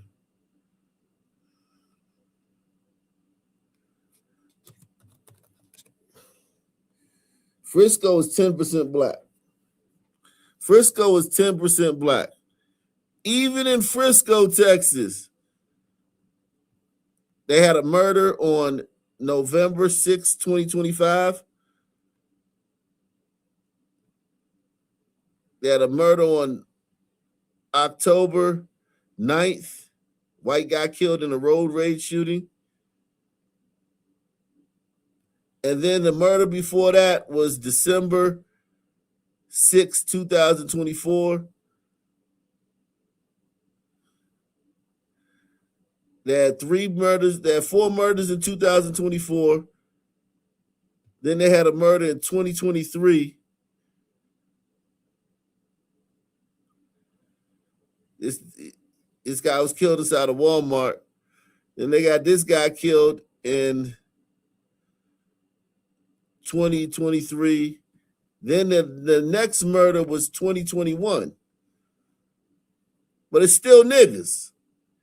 So whether you got 10% niggas or 50% niggas, the gun memorial gonna be full of niggas. And this Asian guy, he probably got killed by a nigga. And this white dude, he probably got killed by a nigga road rage. So whether you got 10% niggas like Frisco or 50% niggas like Dallas, you got all the murders is gonna be niggas.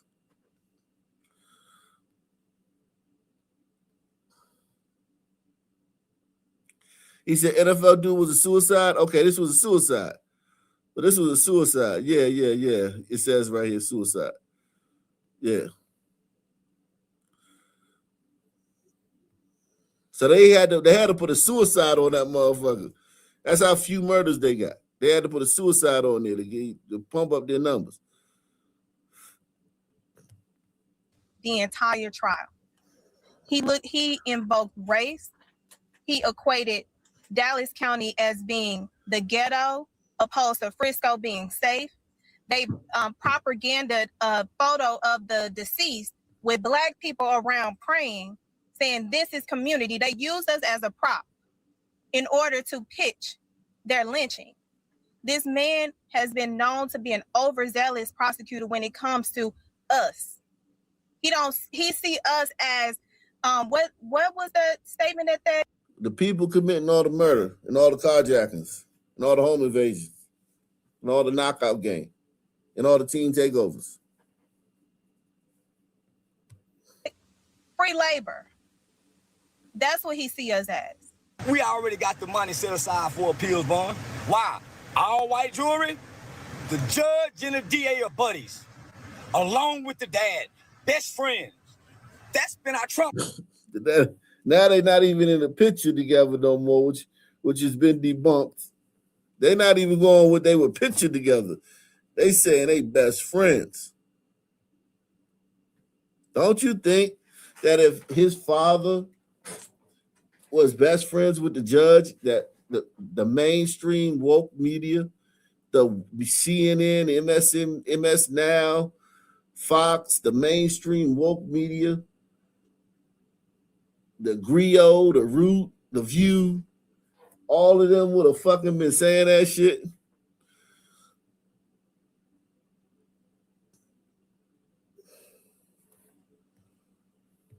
Card. We've been holding, we already knew that.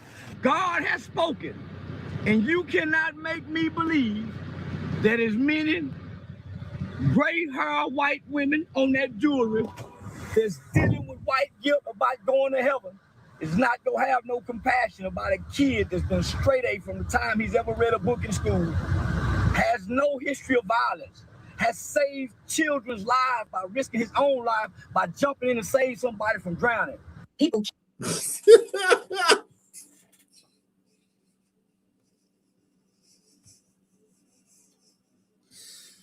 So now Karmelo saved somebody from drowning. Holy shit. Charles says, hey, did you see that dude Smart disrespecting the great pastor Manning on the streets of Harlem? Disgusting. No, I didn't see that. Who's Smart? Pastor Manning? Somebody disrespecting Pastor Manning?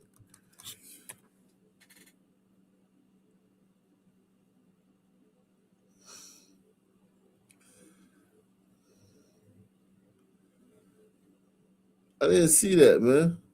Send me the video, man. I can tune they live to at gmail.com. Send me the video, man. I didn't see that. It is time for Dr. Manning. It is time for Pastor Manning. We might need a Pastor Manning interlude, though.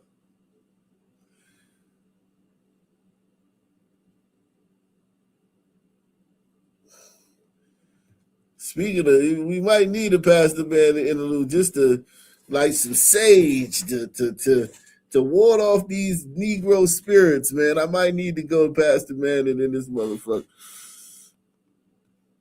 From drowning. People care about.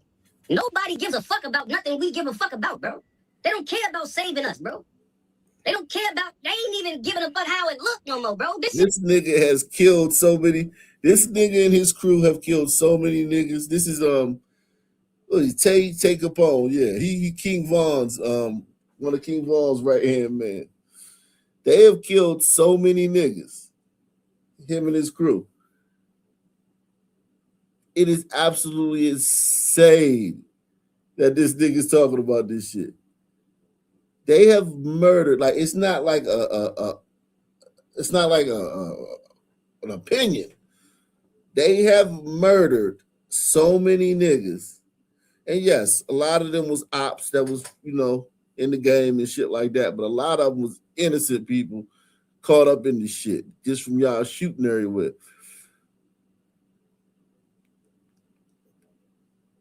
They have killed so many people, murdered so many people.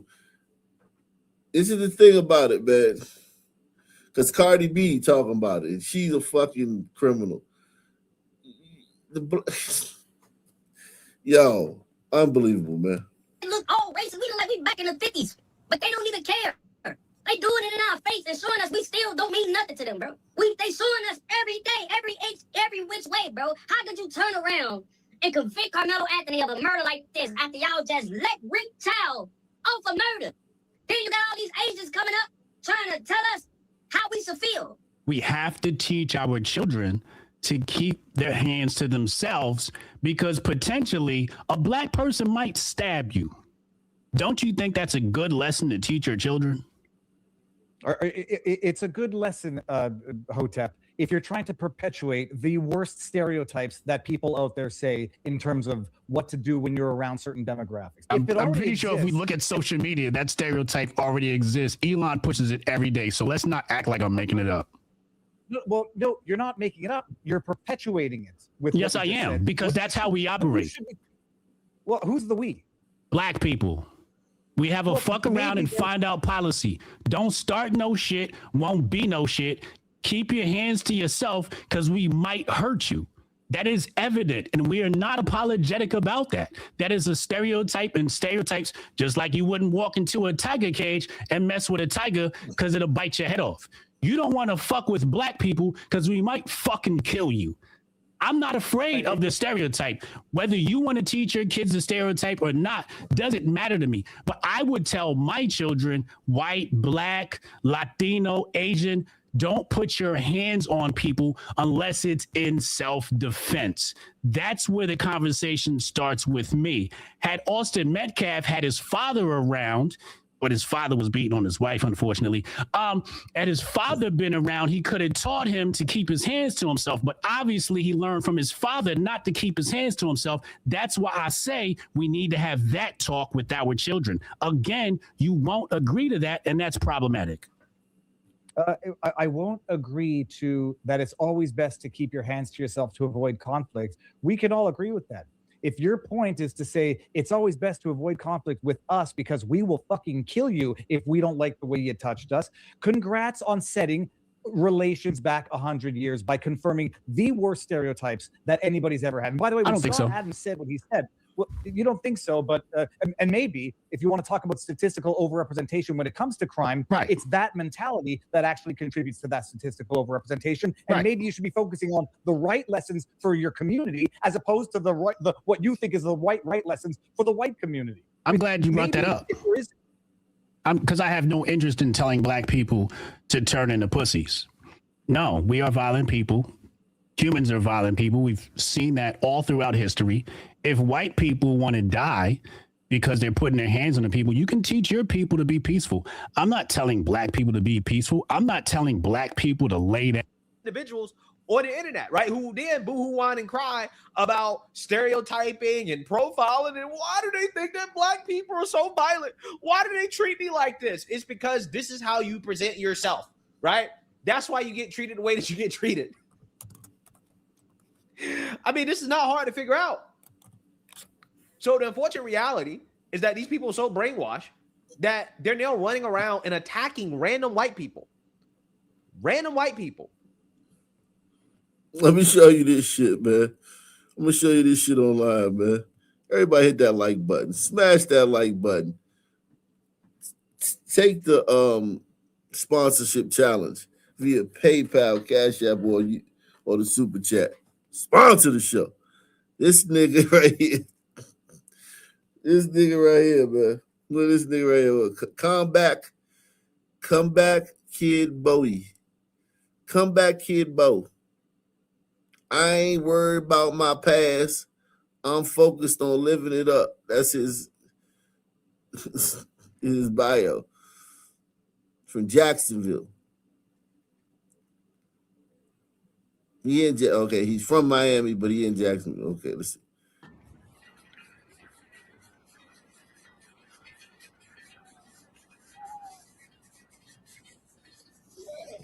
Hey, wasn't you on jury selection? No, he wasn't. No, he wasn't. Seriously. No, he wasn't. He wasn't. He was on jury selection. He's a vet, dude. He's a vet. He's a vet. He ain't been on jury selection. I ain't worried about that. Fuck you. You gonna die. Damn. So if you, this proves everything. He punched the guy in the face. This, I want you to see how much this proves, right? Everybody hit that like button. He had no problem unprovokedly punching a stranger in the face. When the stranger gets up angrily, he tells the stranger, "You're gonna die." So they're mad that they say Karmelo should have been able to stab Austin Metcalf over a light shove. But if I punch you in the face and you protest me punching you in the face, I get to kill you.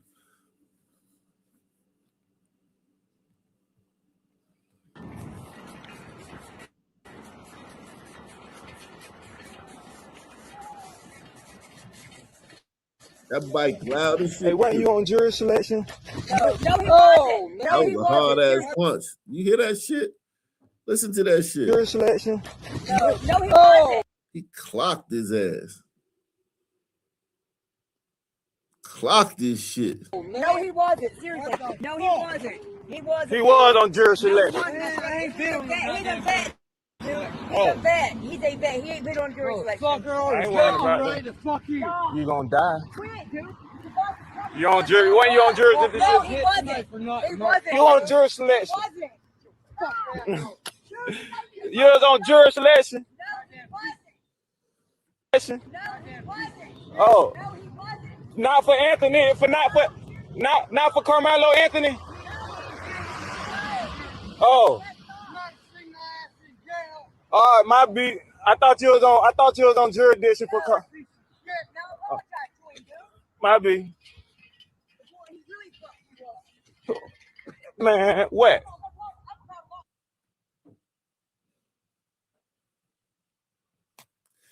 That was some very good nigger footage, man. There's a lot in that nigger footage, right?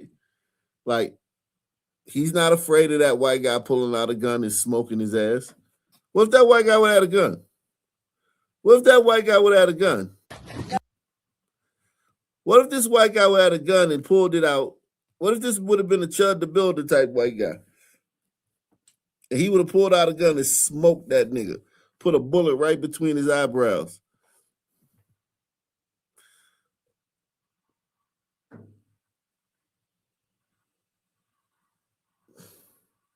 White guy had a knife. He had a knife.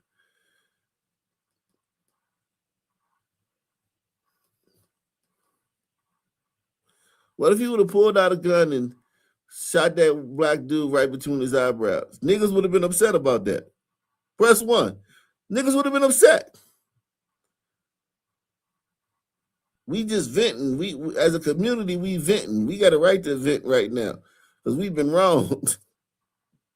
2 random court cases in random places have not gone our way. And by our way, meaning that the black person, niggas would have been mad about that. It would have been a percentage of the black community that would have been upset if he would have pulled out a gun and put it and blew that nigga brains up.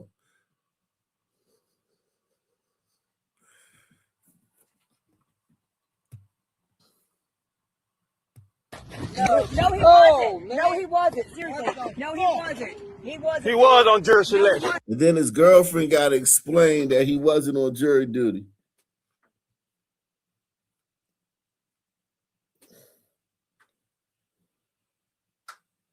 And that nigga would have punched her too.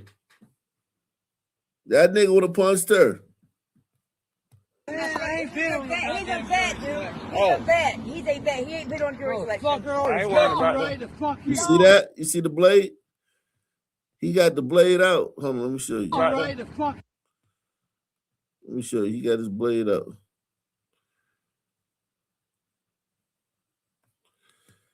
He got his blade. He was ready. He was ready. If he would have stabbed that nigga in the heart, this is the thing. So now he gets to stab you in the heart. You just punched him. I think he gets to stab you in the heart. You just unprovoked. He ran up on him while he was sitting down and punched him with all your might. And then stayed there and taunted him. I think in that case, this is self-defense. This is self-defense. This is self-defense right here.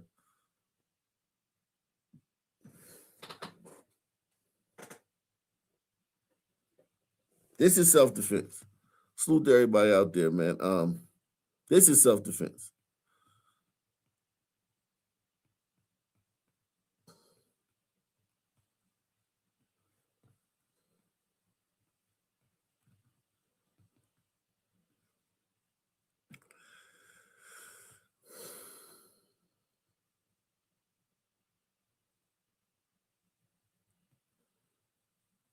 Salute to Malik Quelly. He says Roland Martin up there looking like all 3 of the Stooges in blackface. Roland Martin, something else, man. Wow.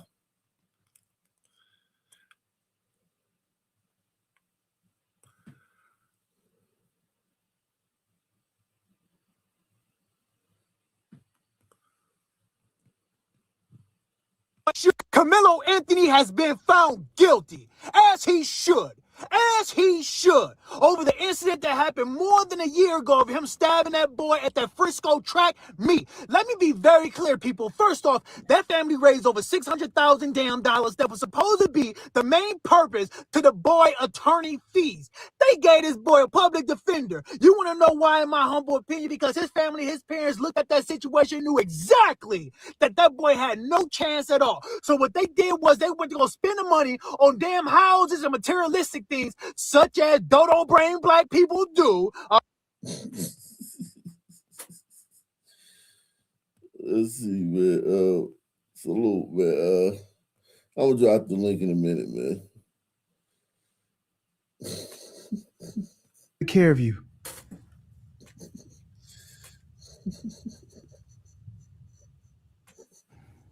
It's okay, baby boy. Diddy is going to take good care of you.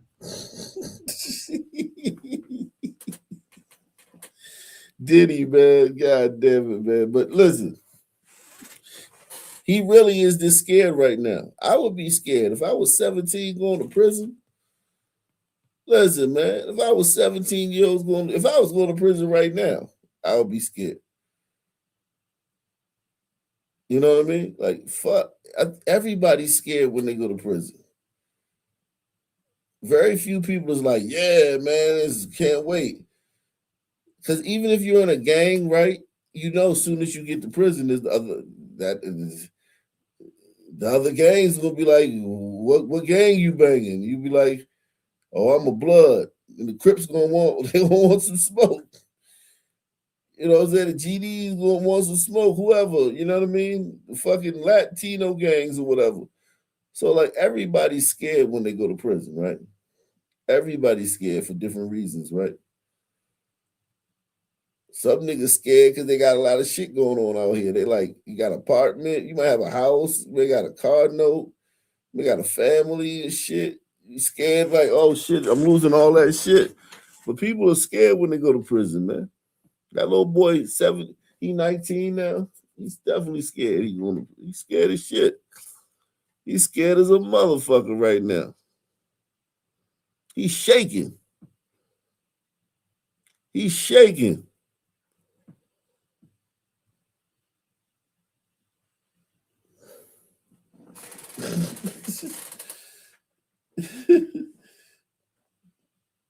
I mean, he will have to become a person that he was pretending to be. The person who he was in that tent, he will have to be that person. Like, one thing about it is he's already killed somebody. Like, if you killed somebody, it does change you. Like, you do have because you know you can kill, right? And he killed with a knife. He didn't kill with a gun. He killed with a knife. So he does have that. That is one thing that he does have, that he has killed with a knife. So he knows how to kill with a knife, which is basically the weapon responsible for like 99.9% of the violence in jails are knives, or shanks as they call them. You know what I mean? So he has killed someone with a knife, and he killed them quick. So he does have that wind beneath his wings. Press 1. He does have that wind beneath his wings, that he's actually murdered, and a pretty big guy, football player, a star linebacker. You know what I mean? He murdered him with a knife. So he has that wind beneath his wings, but he's still scared though. He's still scared. That's not going to make him not scared. But that's just going to make him know that, like, if he gets into something in there, he's already killed somebody.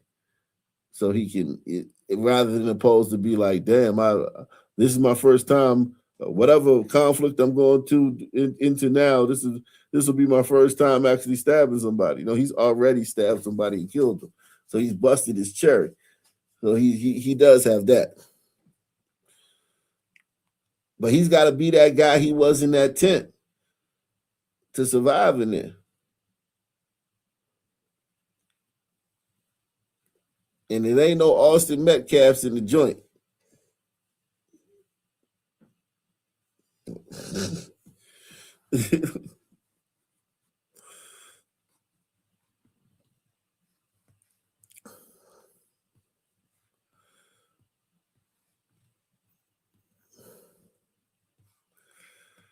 Yikes.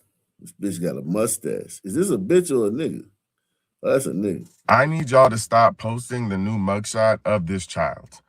Okay, I'm struggling today. And the mugshot that they released just as quickly as the trial was over is only reinforcing what they want you to believe about that after you get convicted for murder, you go to prison. That's what they reinforce. They reinforce. Black people be saying all this bullshit. You can tell which ones went to college. They're reinforcing. No, he got convicted of murder. What did he think he was going to go? What did he think he was going to go on vacation for a week and then turn himself in? Like, what the fuck did they think was going to happen? young black boys, especially this young black boy. And that is that they want him to be perceived as a criminal. He is a criminal. He murdered somebody at a track meet. He's doing 35-year sentence for murder. If that's not a criminal, what the fuck is? We try to get 20 people to take the sponsorship challenge, man. We try to get 20 people to take the sponsorship challenge. So far, we got, I think, 13 on the board, man. Sponsor the show via PayPal, Cash App, or the Super Chat.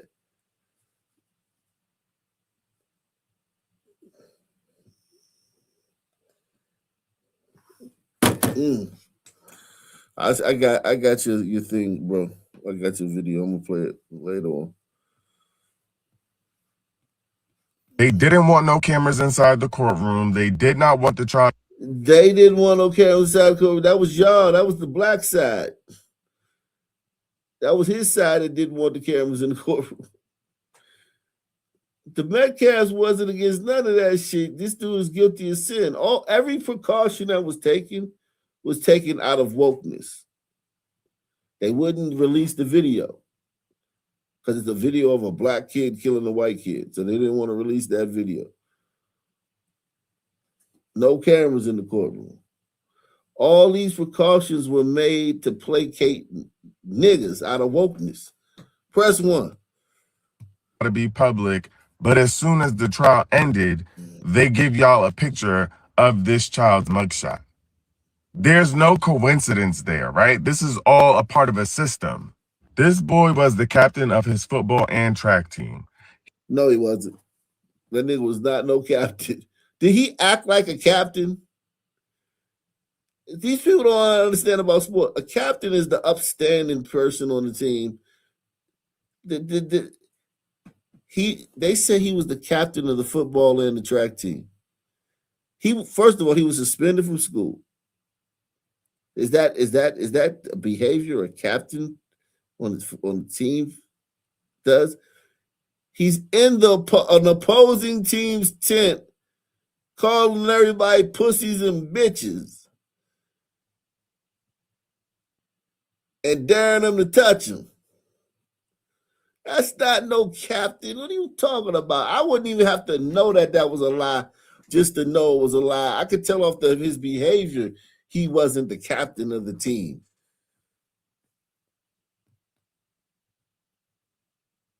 He was captain. Yeah, Austin was the captain of the team. He said, this nigga, when you tell big lies, though, that's what niggas are good at, pump big lies. Because big lies are believable. He was the captain of the football and the track team.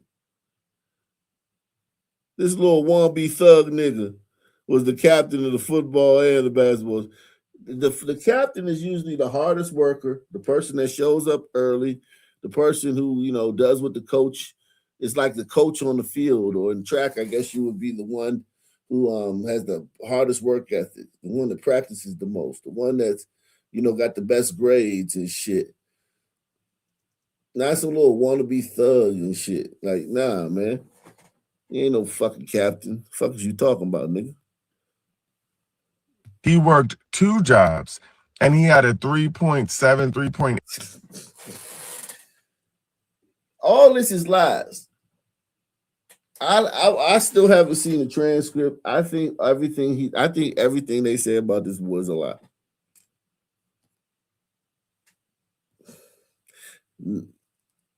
Kids that are like that don't act like he did. Kids that are, captain and working 2 jobs and captain of this team and captain of that team and honor roll and shit like that, they not in the opposing team with their hand on a knife calling everybody bitches and hoes and damn people to touch them.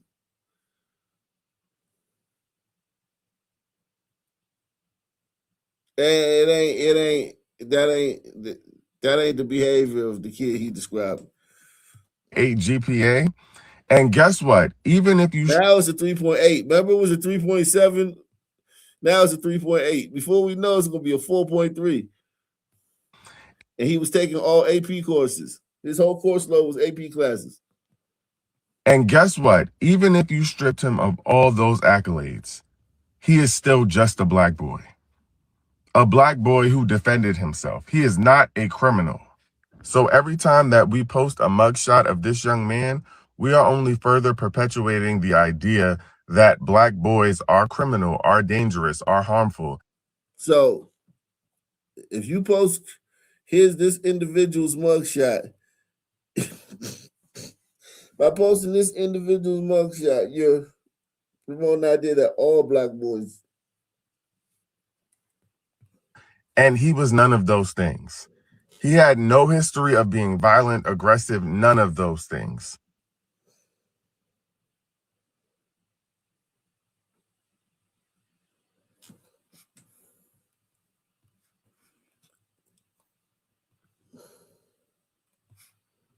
Jeez. Fucking A, man. What's wrong with these niggas, man? Let me drop the link, man. What's wrong with these niggas, man? What's wrong with these niggas, man?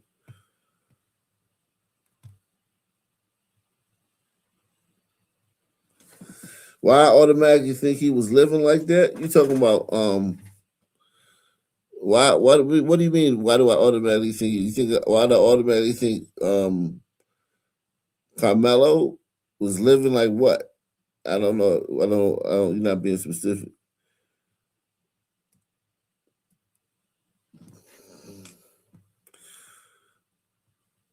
And found the photo of the judge, Jet Metcalf, the dad, having a celebration at a Christmas party. Thanks to Sam's Secret Service, he came with the proof, but I want to say he was having trouble confirming it. So I did my own investigation and did a little research myself just to confirm that the image is real and not AI generated. And it seems nobody have taught Jet Metcalf to keep his Facebook page on private while the trial is active, because all of this evidence is all on his Facebook page. Literally, all you have to do is search up Jeff Metcalf and all of the images is right there. And the jury and nobody see this as a conflict of interest. You have to be fucking kidding me.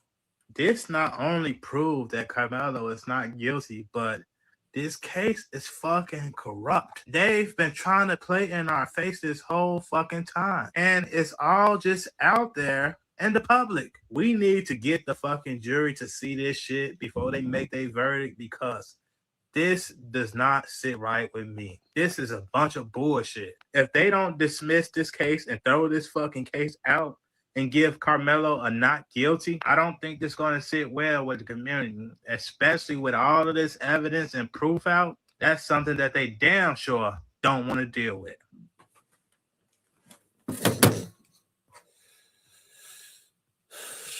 Jesus Christ.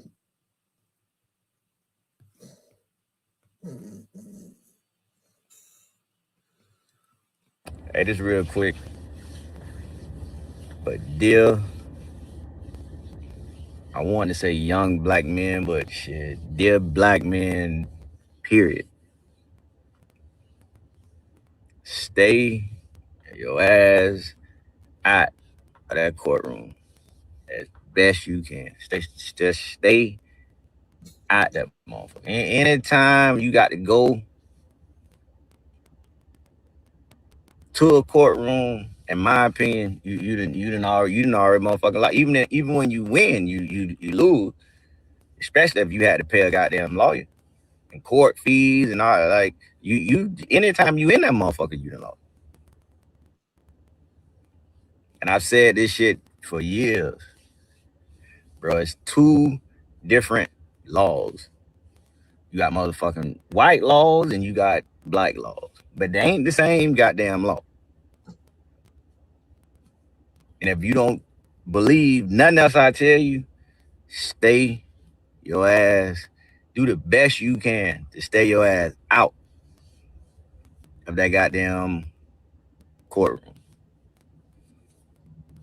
Anytime you go into that motherfucker, you is not winning. I wouldn't give a goddamn if they throw it out. You still didn't win. You still had to give that shit your time.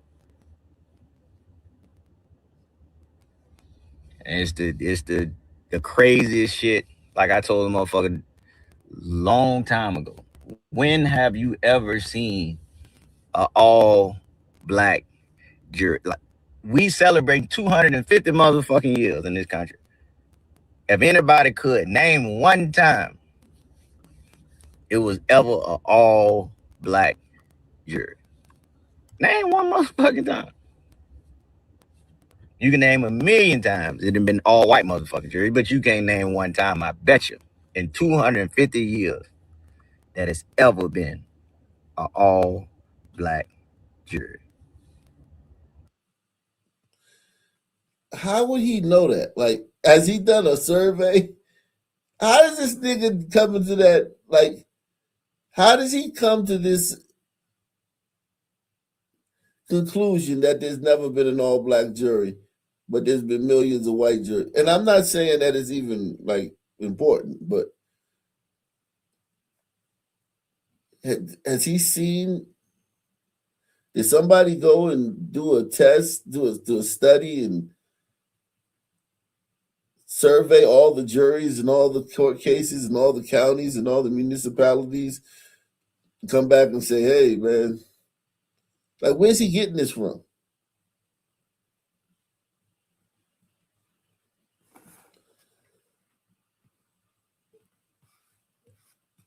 Let me just show you something, man.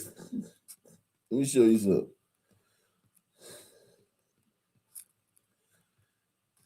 Some of y'all may not be old enough to know this, but there's a term called Bronx juries, right?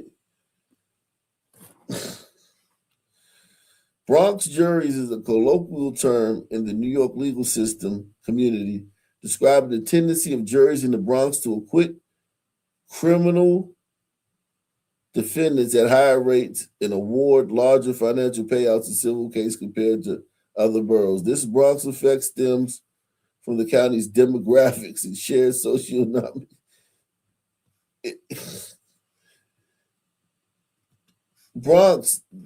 Bronx juries, they acquit you if you black. If you a black defendant going up in court in Bronx juries are predominantly black and Hispanic, which often demographic. Bronx juries are predominantly black and Hispanic.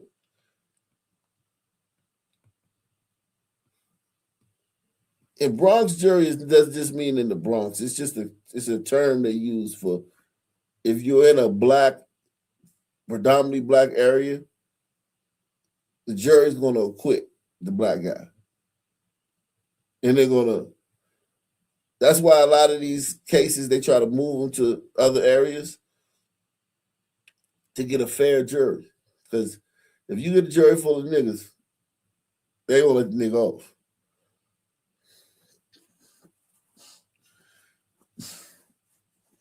And everybody knows that because blacks say that.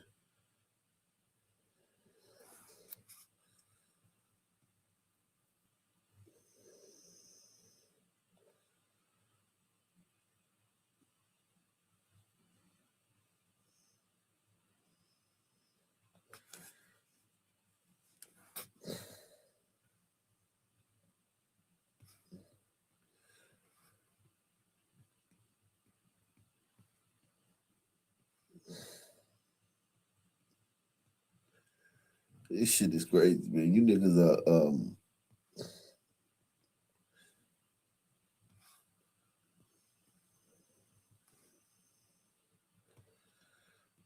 Carmelo Anthony, you don't see the pictures online. He has guns with him. They call him in the hood Dracos. He's got guns with him. You know why? It's a culture. Killing is a culture. Listen to Politics and Praise with Lorenzo Sewell. Murder is a culture in the hood. I said murder is a culture. You can go anywhere where you see anywhere in the world. Now, this is the cruelest thing. You want to talk about cheated elections? You want to talk about what happens when the devil steals our resources and killing happens? You can go anywhere. This is one of the most saddest things in the world, what I'm about to share with you, but it's the truth. I came up in it. I got shot at when I was 11 years old. I remember I'll never forget it. I remember when going to Columbus Middle School, and I remember when there was just a rumor spread, and somebody was like, oh, because we had to fight the 6 Mile Boys. So what happened was this is what happened. So I lived on 14941 Lynette, and when we would walk up Hayes, and we would walk up Hayes to get to and we would have to fight. And can you imagine? I mean, it was a fight. And, I knew how to box, so I would fight. And somebody told a leader in a local gang who I was up under, told him that I wasn't, like, I didn't fight this guy. And I'm like, why would he say that? And I'll never forget. Not, because you got beat up for that. So I got beat up for it. And then he was like, we're going to go to my uncle's house and we're going to get some guns. And I'm like, get some guns. And you think as a kid, I wouldn't say it because I was scared. And just like some of you are scared to talk about politics, but I'm talking about, this is my life. This is really real life. And this is this culture. This came out of California. I'm saying the evil of California. And what you all don't understand, how the devil is stealing our country right now through California. He's doing it openly. But you don't understand how that matriculates to killing in our community because of poverty. So when I see Carmelo Anthony, I don't see a community that should have any empathy, because this is happening everywhere. Carmelo Anthony, you don't see the pictures online. He has guns with him. They call him in the hood Dracos. He's got guns with him. You know why? It's a culture. Killing is a culture. You can take right now today, right now as we speak, if you go to Baltimore, you'll feel like you're in Detroit. You'll feel like you're on the east side of Detroit. When people say the city is coming back, that's the lost and stolen. See, it's lost because it's stolen. Downtown Detroit is lost.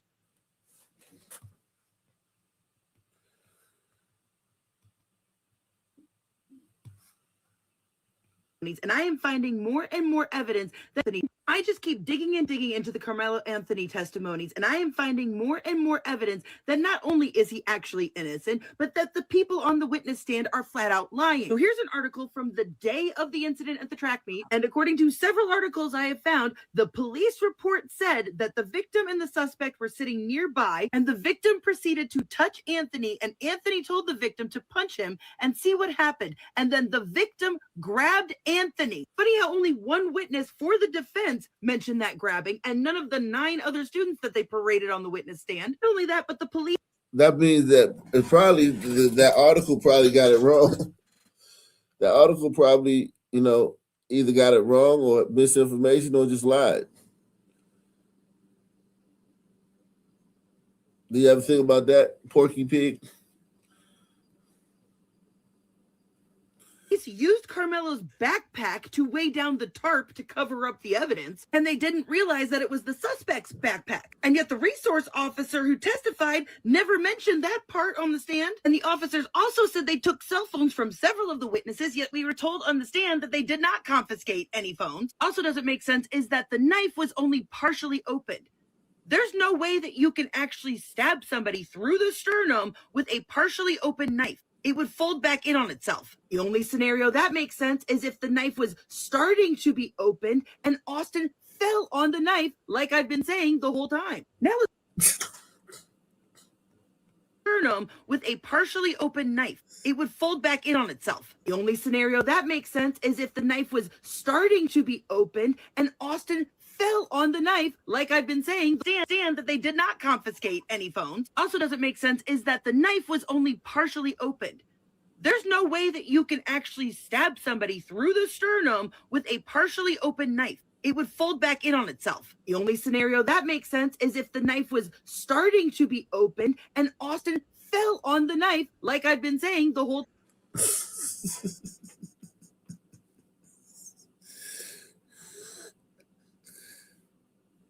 Austin fell on the knife while he's trying to attack.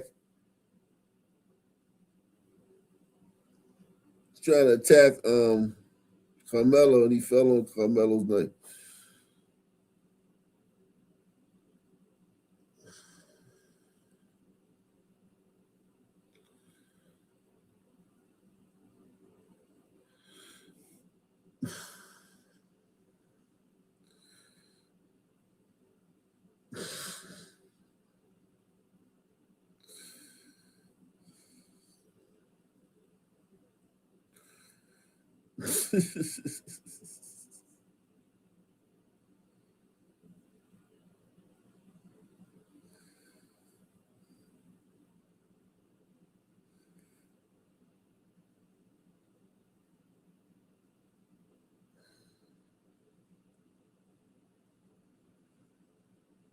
Wow.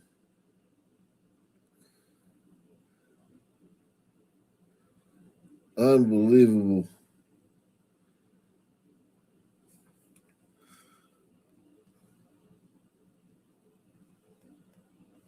opened. There's no way that you can actually stab somebody through the sternum with a partially open knife. It would fold back in on itself. The only scenario that makes sense is if the knife was starting to be opened and Austin fell on the knife, like I've been saying the whole time. Now let's talk about the two different mugshots because I can prove that they were photoshopped. No Secret Service Sam talked in on this, but I decided to do my own little investigation. Many of you who know my page have seen me do this before, but what I did was I overlaid one of the mugshots with the other, lined up the eyes, the nose, the lips so that they perfectly matched up. And yet look how different the photograph is just from the shape, the shading, the ears don't match up. There are certain things in your facial structure that does not change with age, weight, anything like that. Things like eyes, nose, lips, ears, those things do not change. And I tried my best to literally get them to match up because sometimes lighting, camera angles, all that stuff is effective. I did so much manipulating that it is impossible for those things to have not been changed. And in the course of me trying to figure out how these pictures could line up, I noticed the most solid evidence that this was photoshopped. And I can't believe none of us have noticed it before, but where's his shoulder? Why does the darker skinned picture of Karmelo not have a shoulder over here? Watch. Look at it. Where is it? There is no way that that shoulder would look like that. He looks like he has no arm. And if you look, it's not a bad quality picture. This quality is just fine. What we have is someone who not only darkened his skin, but got rid of all of his like wrinkles and crevices in the process. And they went over his details on his face and they sharpened him. That's what the little fuzzies around here do. That is the result of the sharpening of the pixelation. I've done it many times myself. If you look closely between the two, you can see the remnants of the photoshopping. And if you zoom in and line up this ear, you can actually see where they made major mistakes in the Photoshop. They accidentally photoshopped part of his ear out. See, right back there.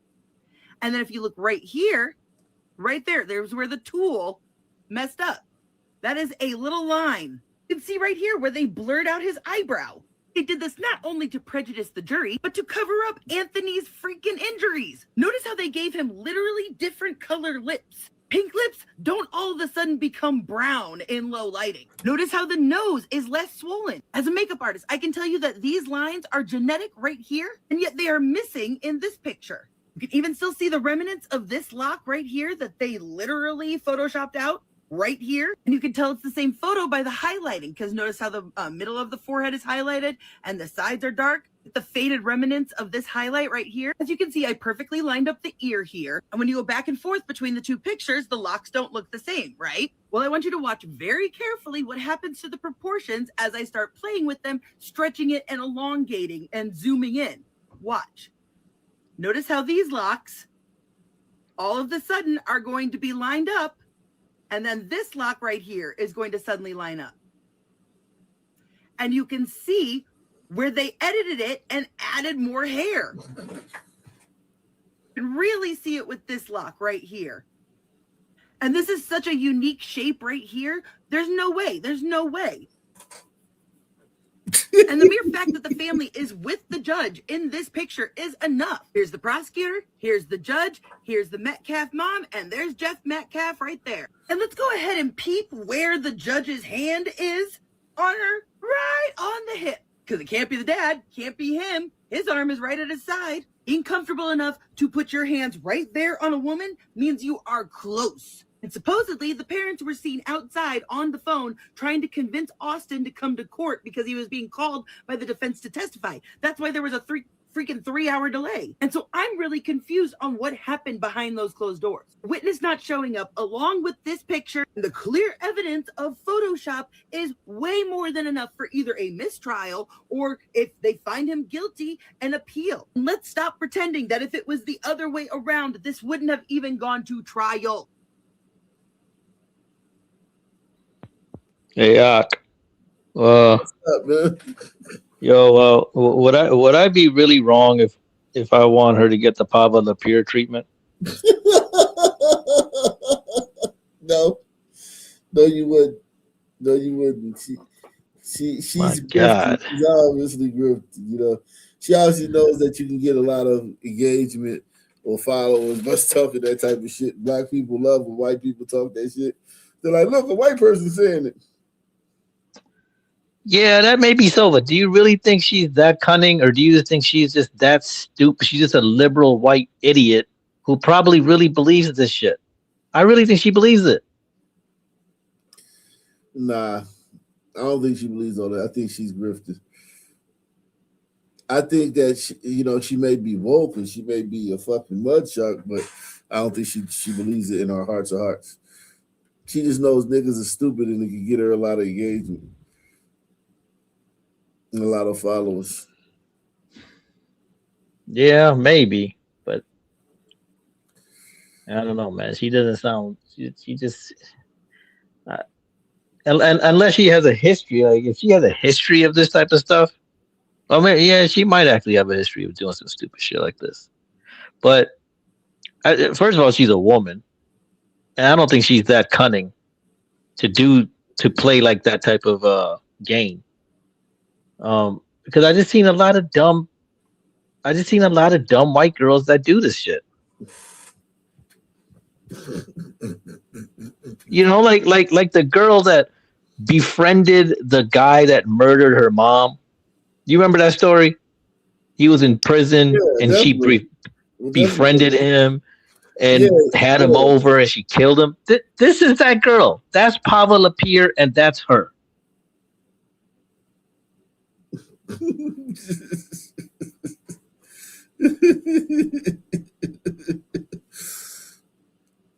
Yeah, I mean, listen, it is unbelievable, man. Like, there's people like this. Really, this is real.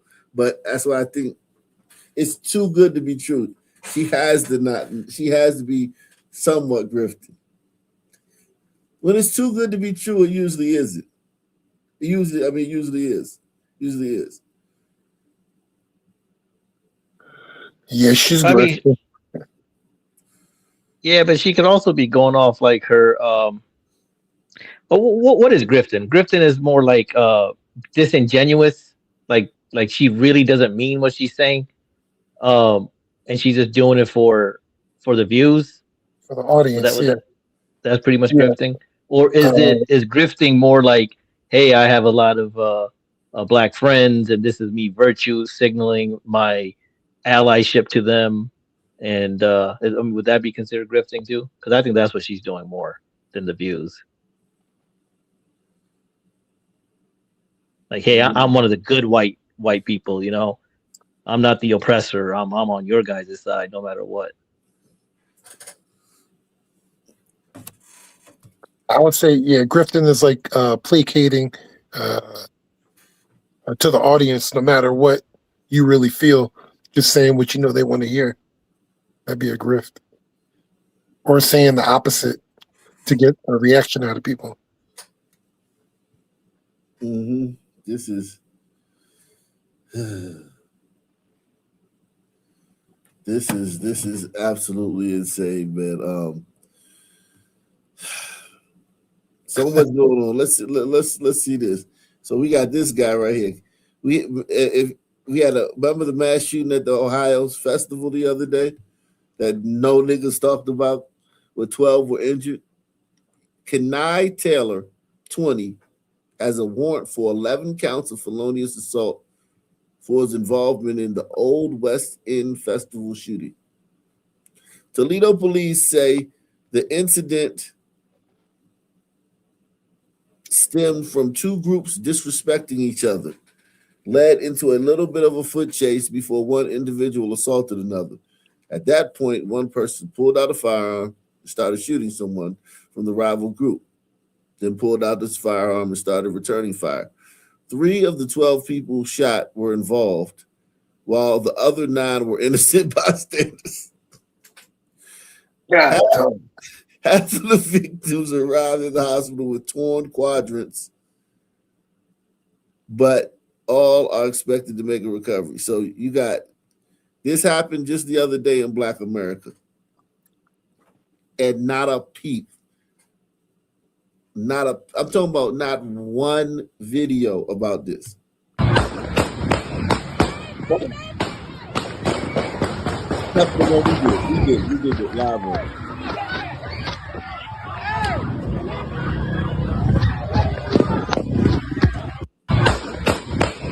These niggas just shot 9 innocent people. This is hilarious right here. Sons are wicked, man. And not a word about it, not a peep about it, because there was a mass shooting the other day. I mean, the next day there was a mass shooting in another city. Like the day before was a mass shooting. There's probably been a mass shooting tonight. We got to check, man. Come on, Karmelo. You can do it. You just ask for water politely and go on about your way. What do you want, boy? Get back to work! You don't get nothing! Boy, you came to the wrong tent. You best get back to work or I'm going to poke myself and tell everyone on the plantation you did it! Master Metcalf, please, I mean you no harm. I'm just thirsty. Help me! That no good monkey stabbed me! Help! Austin, are you all right? Damn it!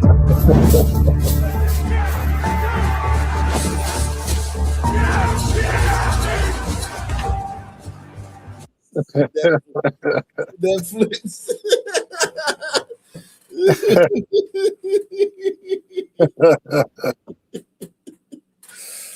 That's not too far from the truth, though. When they make I'll stab myself and say you did it.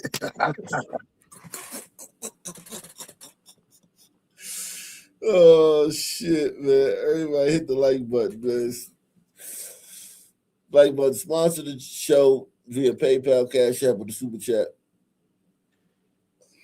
Yeah, I got into it with a family member, man. About Karmelo. Over this? Yeah, man. You know, sons. Just arguing, talking about you shouldn't have put his hands on him. I was like, oh man. If I was on that jury, he'd walk free. I bet he would.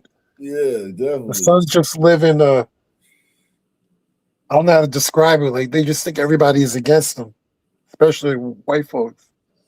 And they're living in this like fantasy world where white people are not even thinking about them like that. You know?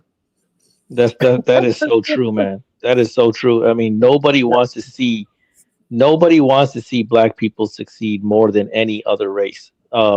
More than like gliders and Asians. Like everybody wants to see black people succeed, man. Everybody. They got it all wrong. They just have this thing in their mind. I don't know if they believe that other people don't want them to succeed. I think that it's kind of like it's copium. Like if you're a failure, right? I mean in an abject, unmitigated failure, right? It does serve you to like profess that everybody's against me. Everybody will. If you a failure, it's not. It does you. Think about you're just a fucking loser. Hey, everybody's wonderful. Everybody's spending millions of tax dollars a year to help me, get on my feet, and I just fuck up I fuck up at every turn. That's not something that would be a good selling point if you're a black person. And black people are very shrewd, right? We might not be the smartest bunch, but we're shrewd. So we wouldn't say that. We would say everybody's against us. Yep. Because think about it, right? The community is an unmitigated failure. Like think about when black people move into a community. It instantly goes down. Like not like in a year. Like we're talking about like a month. You see he's like trash. Damn, trash. Did somebody like tip over their trash can on trash day or something? And it's like, nah, motherfucker, it's Saturday. Like, it's just trash on the ground. Like, and then it's like, you start hearing like you really didn't have interactions with your police department. Most people don't interact with their police department. The police department is kind of like it's kind of like when you're driving down the street, a street light or a power line pole. You really don't see those things. You just drive, you know what I mean? When you're driving the street, you see other cars, you might see the McDonald's or a house, but you don't see every single power line because it's just in the backdrop. When niggas come to a town, the police are on the front line.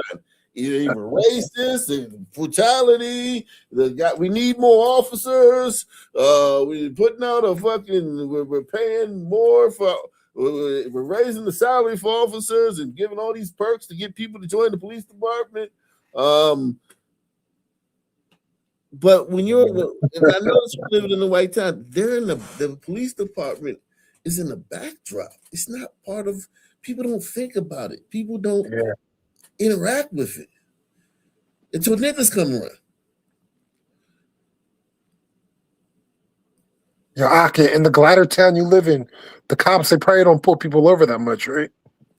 Nah, people get pulled over, but it's like very rare. And there's a bunch of little towns around my town, so like I'm constantly being in other little towns, so I get to see not only my town, but the police departments in the other little towns because I got to go through them every day to run errands and shit.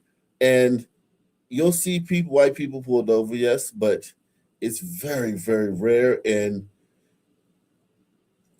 But the white people do get pulled over. Like if you see a white person, with like tints or two black or some on their car that don't belong or some shit, they'll probably get pulled over. But it's quiet. Like niggas are loud. Like you go into a grocery store in a white neighborhood, it's quiet. You go to a restaurant in a white neighborhood, it's there's a chatter, but it's quiet and civil, and it's like everybody's in their own body. Whereas like niggas are out of their body. You know what I mean? Niggas take up space and they loud. White people don't even take up a lot of space. Yeah. You know what I'm saying? But that's what I'm saying. We're different. And listen, I take up a lot of space. I sit with my legs spread, I walk swinging my arms and shit. I'm that too. I'm a nigga. You know what I'm saying? Yeah.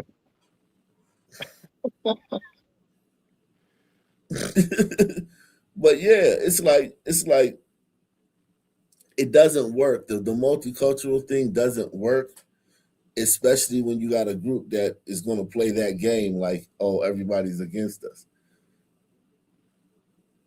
Yeah, you can only have like a small percentage. You can't let, what was the percentage? When I first got here, it was probably 5%. 10%? 5 to 10%? Probably 10, 11, something like that, 12. You started. We in the danger zone. We in the danger zone. Trying to get in We in that danger the zone now. yeah, we in Man. the danger zone, dude, definitely. We in the danger zone. And one thing about black people too, black people hang outside. So Yeah. like even though it's about 10-11%, when you drive around, it feels like 50. Because black people are always outside. They're always standing around. You know what I mean? Like, they're always hanging out. Like seriously, like a white guys might be, in the like off in the woods, riding the dirt bikes or riding their four wheelers, or they'll be in Yeah. their backyard grilling or something like that, or they'll be on their front porch maybe, but not even that. Or they'll be somewhere doing something. Niggas, they just in front of a liquor store, hanging out here, Loud yeah, on the phone. Yeah. loud on the phone, arguing with a cashier. You know what I mean? Arguing with their woman. Yeah, it In be, public, yeah. yeah, niggas, and listen, I knew it was that way, but moving to a white town actually illuminates it, and you can't. It's undeniable. Like niggas are different. Yeah. Niggas have a different energy, a different rhythm to them, a different a different magnetism, vibration. Yeah, that's the word, vibration. Like when niggas like the niggas that have come to the town, right? They Yeah. all look like niggas from any city, right? They not like assimilating, right? They not like acting like the people from here.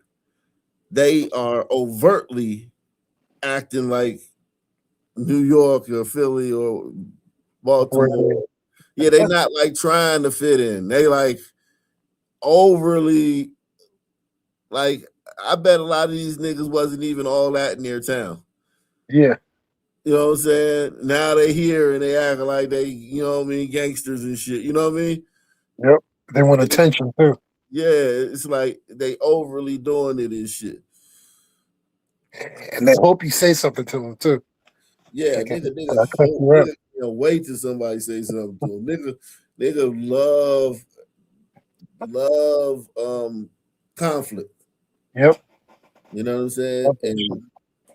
And it's just is what it is, man. You can't really do nothing about it. But if I was a white person, I would be like shocked. I would be like, when I look at the white people in this town that stayed around, because a lot of them are leaving. Yeah. So, but the white people that stayed around in this town, when you look at them and you look at them just going around, milling around, they gotta see that shit because it's so many. Because you know what I'm saying, like I used to ride past the high school, right? And after school, the kids would all have book bags on, and they all would be walking home. Now it's like when you ride past the high school, it's just a different energy. It's like chaotic. Half the kids don't got no books. You know what I mean? It's chasing and teasing and Yep. fighting and shit.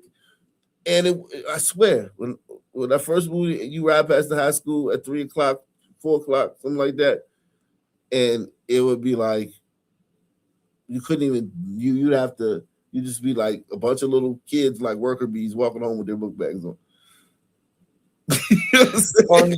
Tons, man. Small So, percentage of tons change the whole neighborhood, man. It's crazy. Am I lying though? Stop resisting. Yeah, I live in probably 40%.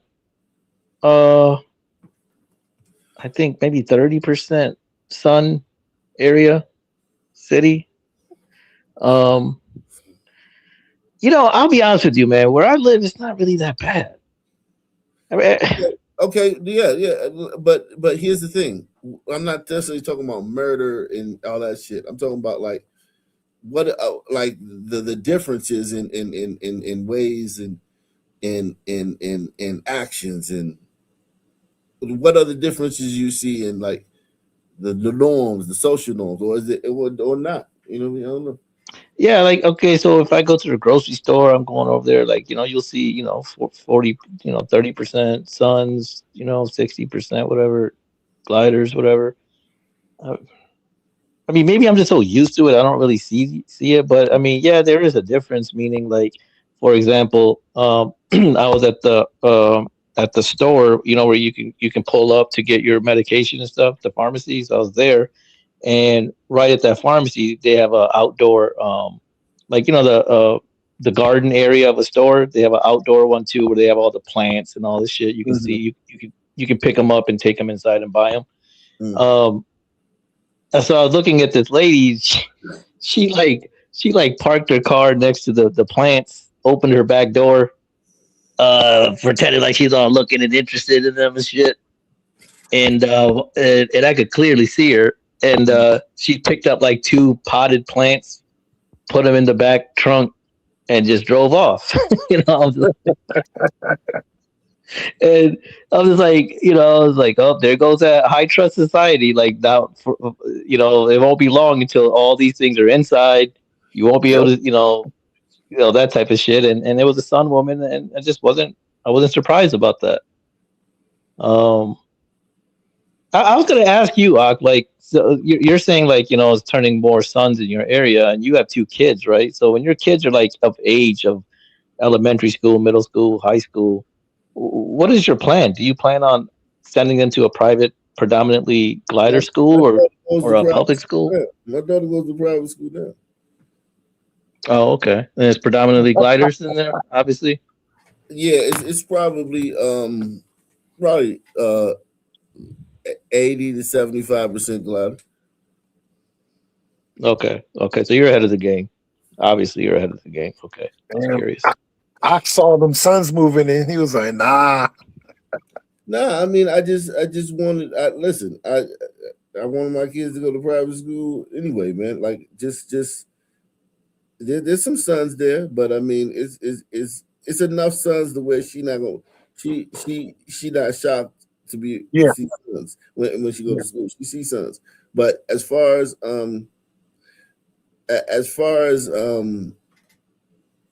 like keeping away from sons, like that's also dangerous too, because when you actually do encounter sons, it's like culture shock. You do want Yeah. them to be around sons to the point where they know, like, oh shit, like, yeah, okay, around my little white friends, we tease and shit, but then if it gets too far, somebody goes and tells an adult, right? Somebody goes against a teacher, or we fight, and if somebody, the kids break it up and shit. But around niggas, like, you getting roasted all day long. You getting roasted like for hours and shit. You know what I mean? Motherfuckers gonna Yeah. clown you every day. You know what I mean? Niggas will be at home thinking about new jokes to talk about you when they get to school the next day. You know what I'm saying? Like niggas gonna Nope. be just trying. Niggas not joking out of jovial fun. Niggas is trying to destroy your confidence and shit. You know what I mean? Yeah. It's like yeah. So she gotta know those things. So yeah, she gonna be around some blacks and shit too. Family and shit like that. That's funny. Nah, that's good though. Yeah. Private school. Yeah, I mean, so real quick, back to my experience with the Suns and all that. From my experience, Um, I did take a look at the homicide numbers in my area, and who's doing it and who the victims are, and let's say it's the population that's like, let's say 30 to 40% sons, but they're like 100% sons when it comes to the victimization, and the perpetrator is always sons. So yeah, disproportionately, they are still more committing much more crime than their proportionality in the population. But other than that, I mean, personally, anecdotally, every time I had You know, I mean, I'm friends with a lot of them, and I mean, it just seems to be okay. It's not really that bad here. You know, you hold the door open. Oh, thanks, bro. You know, it's like it's not bad. You know, it's not Good. like yeah, it's not like we're getting carjacked and shit. Yeah, no. I think is it a critical mass though? Like what's the percentage? Because it's always a critical mass when you get all that other stuff. I think it's like 30%. 30%, and where are you on the East Coast or the Midwest or the South? Midwest, Oh wow, that's great, suburb of man. Detroit. Oh, So it's like an suburb. affluent. Oh yeah, suburb Yeah. of Detroit. Oh, that's good. That's good, man. That's good, man. That's great, man. Yeah. We might have to that city that you're talking about. If you want to share it with us, man, we might have to use them as a beacon. Like I used to talk about PG County and Charles County. Like that sounds like a good black Ipsy, area, man. Ypsilanti. I think you know Ypsilanti. It's next to Ann Arbor. Yeah, I was in Ann Arbor 2 years. Remember, I was in Ann Arbor a couple years ago. Mm-hmm. Yeah, yeah. Yeah, I mean, yeah, Ann Arbor is different. Though. Ann Arbor is like, well, back. I mean, until a few years ago, it was like probably 80% gliders. But Ipsy is a whole different story. yeah. Ipsy is like, yeah, My the hood cousin. brother of Ann Arbor. Yeah. I know Ypsilanti. I know Yeah. Ypsilanti. Yeah, they got sons there. Yeah, that's a son place. Okay, it's pretty good. It's pretty decent out there. That's good. Yeah, like I said, they are disproportionately more violent. They do commit disproportionately more crime, but from the things that you talk about in all these other cities, like rampant carjack, like Memphis and all that, like it's not like that. You know, I'm not constantly looking over my shoulders and thinking Mm-hmm. like, oh, it's like that. Um, and I grew up here, and yeah, I mean, yeah, I think it's okay. It's not too bad here. Mm-hmm. Yeah. Yeah, that's good. Are you in the upper middle class?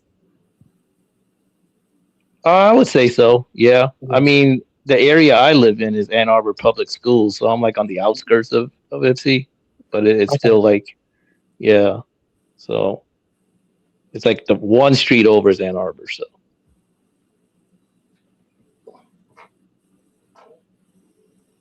Wow. I was gonna say it's different. I bet you the kids are a little bit more wild. The people that live there, like the adults. You know yeah, I what? mean, there's sections of Ipsy that I hear people on my Facebook like, hey man, what the fuck's going on in Ipsy? These kids are wilding out here. They need to get all this type of shit. You do hear that?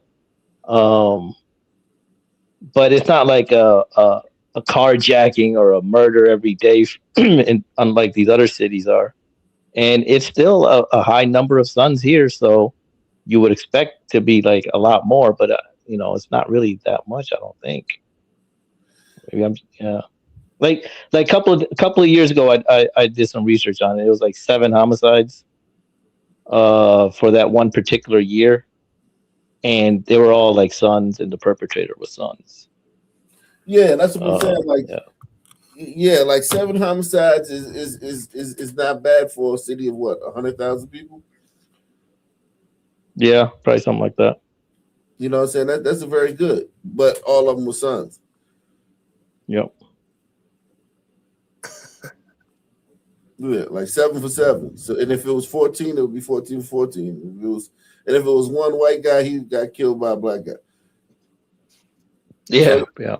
yeah, there's city. And then if you go to this Ypsilanti, if you do Ypsilanti, and everybody hit the like button. We need 7 more people to sponsor the show, man. 7 more people to sponsor the show. We going into the what's this? 11, 12, 13, 14. We in the hour 4, man. Can we get we need 7 more people to sponsor the show. Take the sponsorship challenge, man. We in the hour 4 tonight. I think Ypsilanti. How you spell it? How you spell Ypsilanti? Ypsilanti. As a matter of fact, one time a few years ago, you actually did a little part on it because this guy was live streaming and he got shot while he was live Yeah, streaming. I remember that. Yeah. Yeah. Yeah, I remember that. Yeah. That's crazy. I remember that, man. Yeah, what is it? The mayor? He called himself the mayor of Ypsilanti or some shit like that. He was Yeah. he was a YouTuber, and some niggas. He said some shit Yeah. about some niggas, and they pulled up right on it, right Right. on while he was live and smoked his ass. Oh. Yeah, that was some nigga shit right there.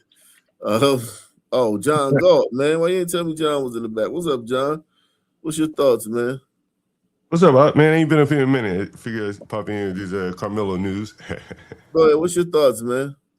Man, I thought that boy was guilty. I had a lot of thoughts about it. Like blacks don't want to live around each other, so they move to these conservative areas. But then they don't want to be judged by the conservative people when they break the law. Right. That's one interesting point. The other interesting point, I just don't think that, white people in general, at least in that area, were inclined to go to the weapon, to the knife like that. And they underestimated what it's like being around blacks. I don't give a damn if they in the upper crust suburb or what. Like, they can be provoked to go to extreme violence, 0 to 100.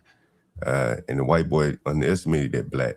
When that black said, "Don't touch me again," you have to know how to do what I we think do. not only did he underestimate John Galt, I think that I would have underestimated him at a track meet. Now on the street, maybe not, but at a track meet, I would have probably underestimated him. Not at a ghetto ass track meet, you wouldn't have.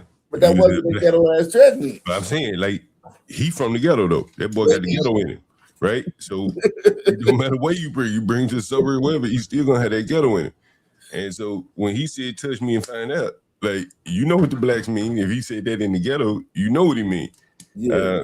But he was like a fish out of water out there living with them white people, even the ones that weren't that affluent, like the Metcalf family. I don't think they were very affluent. But culturally, he was like a fish out of water. But the most interesting thing about this, the most interesting thing, and this just goes to show you, like, what the blacks up against, bro.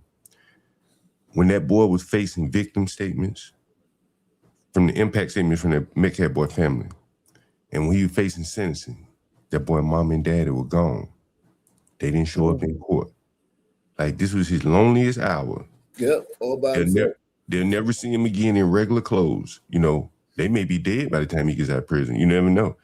And they weren't even there for the sentencing, bro. Like, that just shows you that maybe the money and everything overshadowed their true love for that boy, because I don't think they should have allowed this to even go to trial.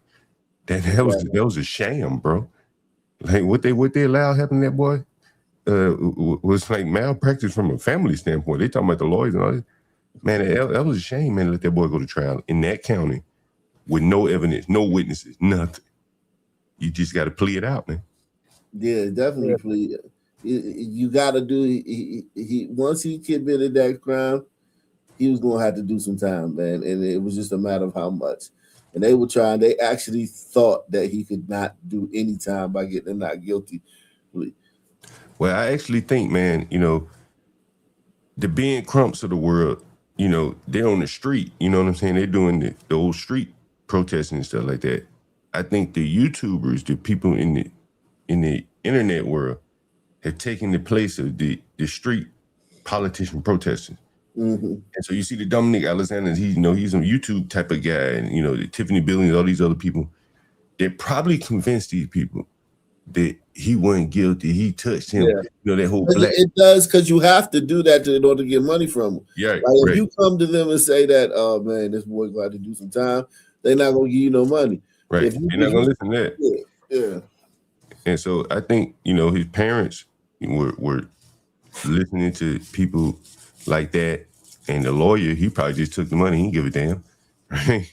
He put on any kind of case you wanted to put on for the money, and he probably got $200,000-$300,000 for that. I don't know, because they said he had it's a discrepancy. They said he had a court-appointed lawyer, but there were some lawyers that did some work for him, including Mike Howard, the main lawyer. Some work for him to help the legal team. But he had a court-appointed lawyer because they claimed indigent. Well, that just shows you everything, you know what I'm saying, that the family wouldn't go, or maybe they didn't have it, one of the two. But if they didn't go to the mat for this boy financially, if they were putting up the face that he was innocent, then that really shows you that they kind of knew. But the blacks who out here beating the drum on the internet, they just overlooking these facts. That boy daddy didn't even show up a victim, at the hey, save my baby. When they throw yourself at the mercy, sentencing or whatever. Only his mama showed up. No churches, no schools, nothing. Nobody showed up. We from Baton Rouge, man, and we watched this boy grow up, and I want you to know that he's this great boy, and this is totally out of character. And we ask you to, judge, to please, or jury, to please give him, don't throw his life away. Yeah, he didn't have a lot of people that were saying that, man. And you know what else? Man, it's like, the blacks had very low future time orientation, man. Yes. Remember when they had their first press conference and they threw that man, the Metcalf man, out of the press conference? Yeah. Like, now they need his mercy. He has none to offer because they had none for him and his son. I mean, these people really, really screwed their son, bro. Yeah. Like, not to say he was going to get any less time or he deserved any less time, but it could have turned out a little bit better than this. You know what I mean? Yeah, definitely. For him. Without a doubt, man. Without a doubt, they could have got a better outcome. And we're not saying he was gonna get off, but he could have had a better outcome. Let's see this nigga right quick, man. Who's this? Page, the lady's son that got all the time for killing the white boy, the football player, the white boy. I want to let you know something, sister. I'm one of them motherfuckers gonna set this bitch off. And your son gonna be free. And every other nigga gonna be free out that motherfucking cage from these crackers. These crackers can kill us all day and get away with killing us like we don't mean nothing to the world when we is the power to this shit. We the guys and goddesses around this bitch. I don't know about no other sorry ass niggas around this bitch talking and protesting. Telling my bitch it's time to start whooping their ass. And I'm setting that bitch off today. I'm setting that bitch off today. It better not be a white motherfucking life. Better not say nothing today wrong. I'm gonna slap this shit out you cracker. I swear to God on my motherfucking life, bitch, I'm setting this bitch off. You white motherfuckers finna start getting beat on. And I'm gonna be the first motherfucker. I don't give a fuck if you in the ghetto, bitch. You say the nigga word, I'm knocking your ass out. Bitch, you better not say no N-word. It better be brother out your mouth. I wouldn't give a fuck if you a white bitch, a white motherfucking racist ass KKK, a normal white bitch, a normal white nigga. I'm slapping your ass. And if you got a problem with the fuck I'm saying, bitch, you can go and let's put it down. We can throw down. Because we come in them sundown towns, we tearing them bitches up. We ain't playing, dog. We got a force that's I'm reckoning with. I'm sick of you motherfucking peasant-mites, man. Y'all bitches wake up, think y'all gonna keep doing this to my motherfucking people. Ah, bitch. That ain't how the game go. The game go like this. Beating on your ass. Nigga, fuck the president, fuck the government, fuck all you bitches on my land. Y'all can suck my dick, pull up, bitch, and I'm shooting. I'm sick of y'all now. Y'all gotta go. Y'all ain't to this planet, nigga. Y'all gotta go, bitch. I hate you motherfuckers.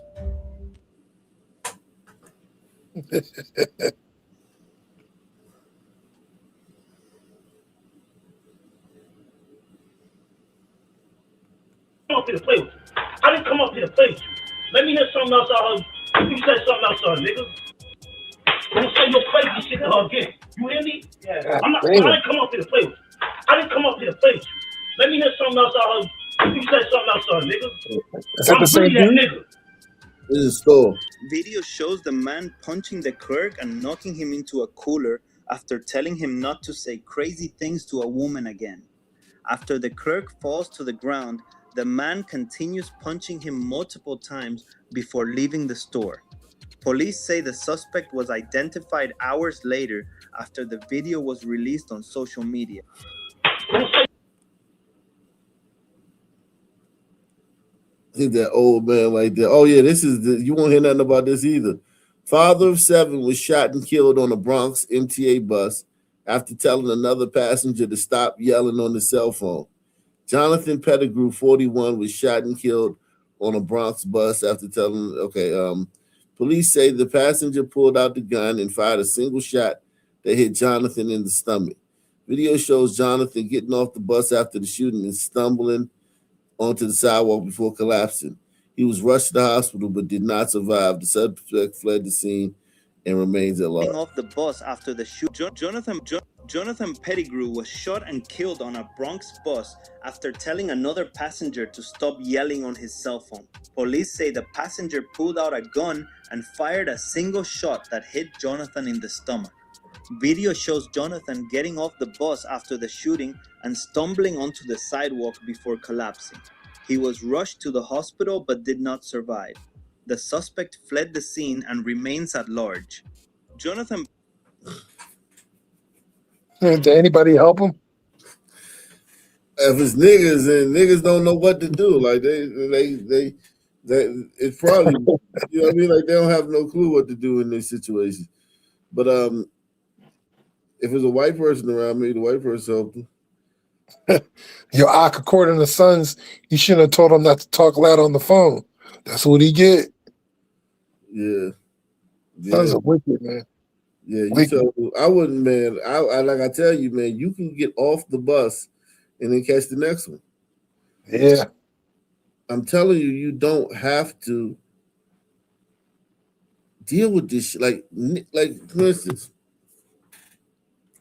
that guy was probably sitting there and other people were probably making faces. You know how you on the bus, everybody make eye contact and shit.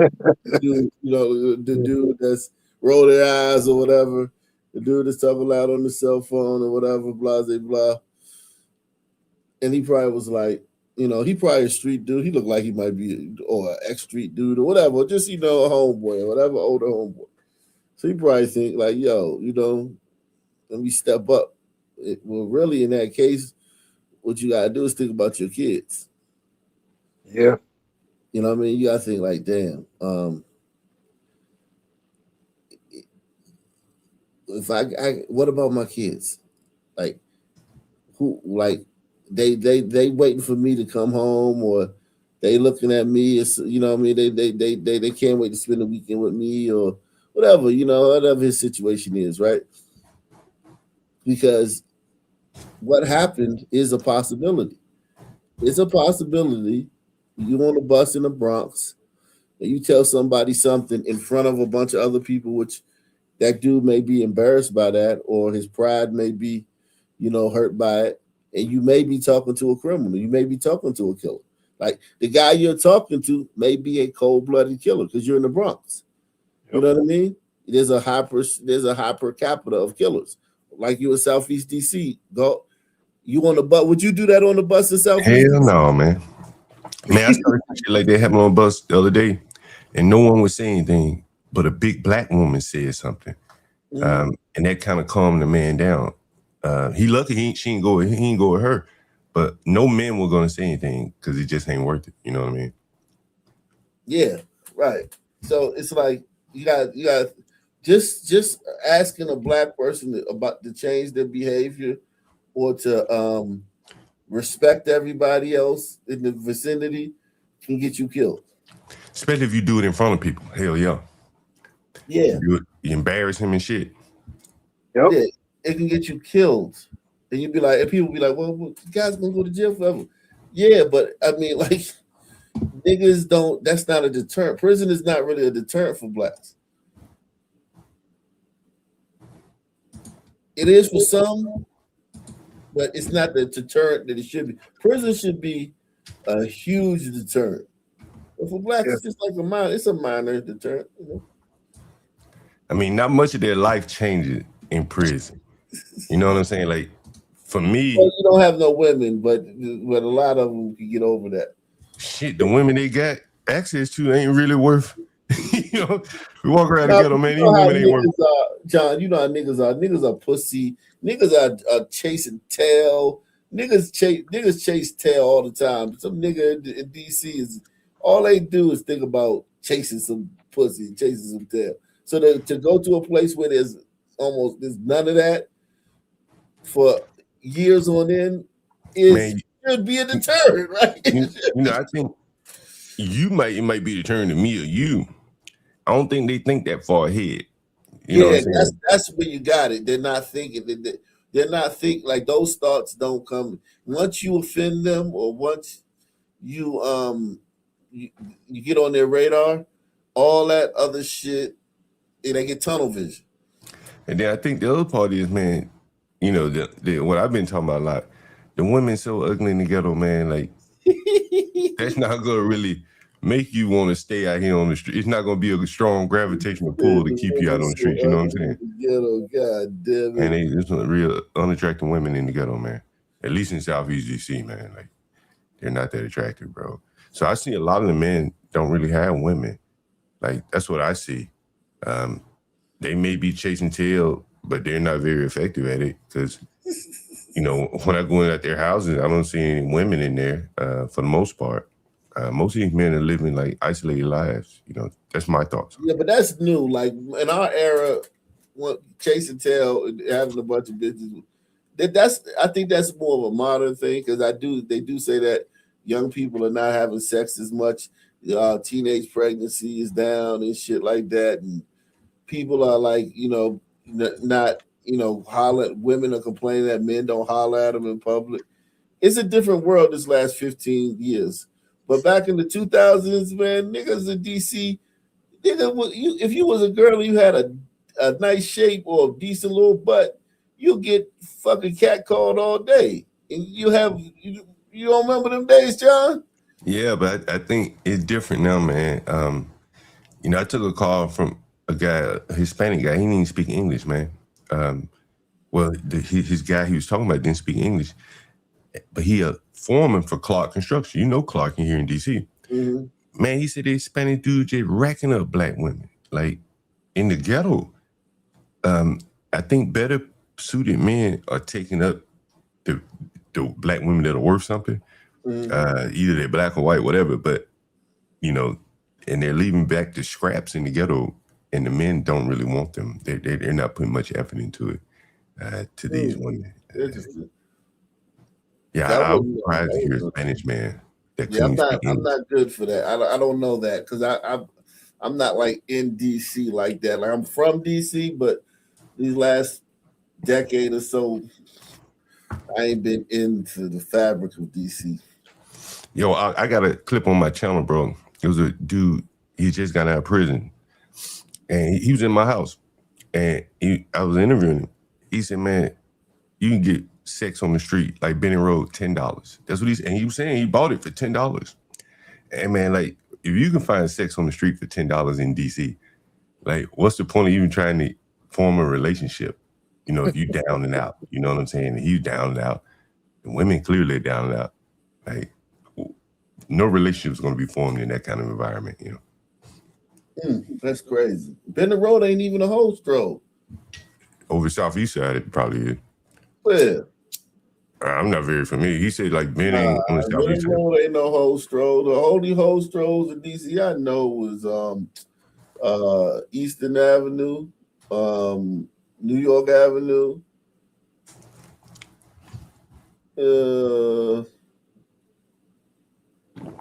other ones is trannies, K Street and shit like that. But I don't know. I ain't been in DC, so I ain't been like in the fabric of DC for a long time. So I guess Baby Benning Road is a whole stroll now. I seen him on Martin Luther King, man. You know, if you just if you get the women some eye contact, you know, they'll kind of let you know what's up. You wouldn't really know they were prostitutes unless you just okay. It's you know what I mean? Okay, I got you, Sam. Yeah. I know what you're saying. Like on some like down for whatever type shit. Like yeah. That's crazy. Oh yeah, it was another 14th Street. I know you know 14th Street. Yeah, man, it's gentrified now. Yeah, definitely. We're out of there for years. Yeah. Yeah. Wow. Wow. Man, oh yeah. Let's see what the fuck going on, man. If there's some fuckery going on in this. Give me a city, man. Oh yeah, you said Ypsilanti, right? That man said Ypsilanti. He said Ypsilanti. Let's see Ypsilanti. Michigan, man. What's going on in Ypsilanti? This 10 years I ago. don't think you'll find much in Ipsy. 5 more patrols will be in place on the roads and in neighborhoods across Ypsilanti, and it's all in an effort to address a recent spike in crime and gang violence. 7 Action News reporter Jane Park with more. This is 10 years ago. Residents in Ypsilanti will start to see more patrols in areas such as the West Willow neighborhood, where state, federal, and local police are targeting recent gang violence. We will identify you, we will find you, arrest you, and put you in jail. This is Washtenaw County Sheriff Jerry Clayton's stern warning following a recent rash of shootings across Ypsilanti he says stems from a feud between 2 rival gangs. From last year to current, the violence has escalated and mimicking gang culture by way of fights to shootouts and claiming territory. Joined by Ypsilanti Police, EMU Police, and state and local leaders, he announced a new initiative that will put more patrols in isolated areas of the city known for gang-related crime. The effort comes after 20-year-old Keandre Duff was shot and killed at a block party on July 12th, about a year after 17-year-old Keon Washington was killed at a similar party. Duff's shooting death sparked 7 more shootings between the rival gangs in Ypsilanti and Ypsilanti Township. And while many are applauding the surge of police attention, it let me know that the community is just fed up.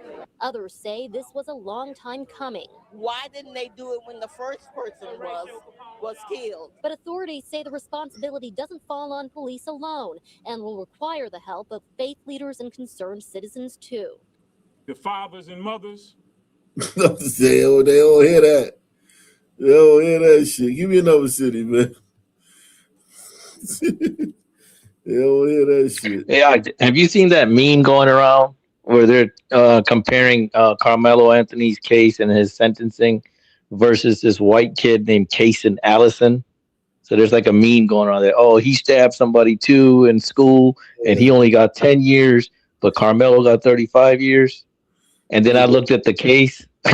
It's so fucking different. Oh my God, it's so different. It doesn't matter though. It doesn't matter. It doesn't. They don't care. Yeah. They don't give a fuck. Like even like to explain that to them would be a waste of your breath. That's why we have this channel, because we can commune and you can be around like-minded people that actually understand this shit. You talk to some niggas about that shit, man, it's literally wasting your breath. It's gonna frustrate you. I can't lie. Yeah, they only see the color, and they only see the fact that, oh, that was a stabbing. Yeah. He's white, he's black. It's unfair. And the actual fact of the case was the guy that he stabbed, they had a long history of tension. Mm-hmm. The dude actually like pulled a gun on that guy before. Mm-hmm. He was in the bathroom. They were supposed to fight supposedly after school. He was in the bathroom. The dude that got stabbed, he came in there with a couple of his friends and his stepbrother. They cornered him. They wouldn't let him leave. Then he pulls out a knife, and then the guy that got stabbed punched him first. So when they took the white kid into custody, they had to take him to the ER. He got a CAT scan. He had like a closed head injury. Like it was completely different than what actually happened with Carmelo and Austin. Yeah. And like now this thing is going viral because he only got 10 years, and he was charged with criminal negligent homicide, not murder. And it's just like, dude, it's like that carnival game where you have to like there's some fucking creature that pops up, you have to smash it, and it pops up again, you have to smash it. Whack-a-mole? Yeah, whack-a-mole. And so you have to just constantly keep telling them, like, no, that's not it. This is how it is. And then they come up with something else. You go, okay, now I gotta disprove this shit. It's like a never-ending game. Yep. Yeah. Exactly. You can't win either. Yeah, there's no wins. Yeah. You lose with your sanity, you lose with your time, and then the nigga might kill you during the argument that ensues. Salute to Copycat Ninja. He says, sons are destined for servitude, and everyone except guilt-ridden whites knows this. It takes a ruthless dictator to pressure them to do the right thing. since they have a fear-based morality. That's true. All that is true. But even if the first part isn't true, that second part is definitely true. About it's a reason every African country is ruled by a dictator or the de facto dictator. Oh, speaking of Africans, have you heard of the guy by the name of Frank Zanu? Yes, definitely. We Frank Zano. Yes. Oh, okay. Yeah, that guy's he's a monster, man. He's a savage. He just tells it like it is so good. I listen to him all the time. He's really good. Yeah. You should play some of his when you get a chance. Yeah, I mean, he just understands the African mind, man. He understands that shit, man. He understands that. We'll do New York, man. We ain't did New York in so long, man. They got a lot going on right there in New York right now with all the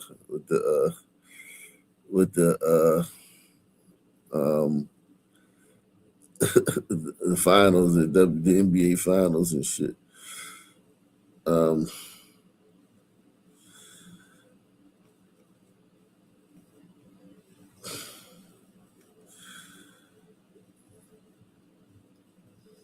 I know they got hell of a security. I know they probably got police everywhere because Trump was there the other day. So yeah, they probably ain't gonna have no crime there right now.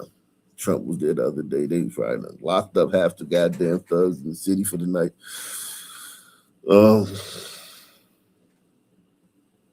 Give me a city. I can't, for some reason, I can't really think of those cities right now. Oakland. Oakland? Jesus Christ.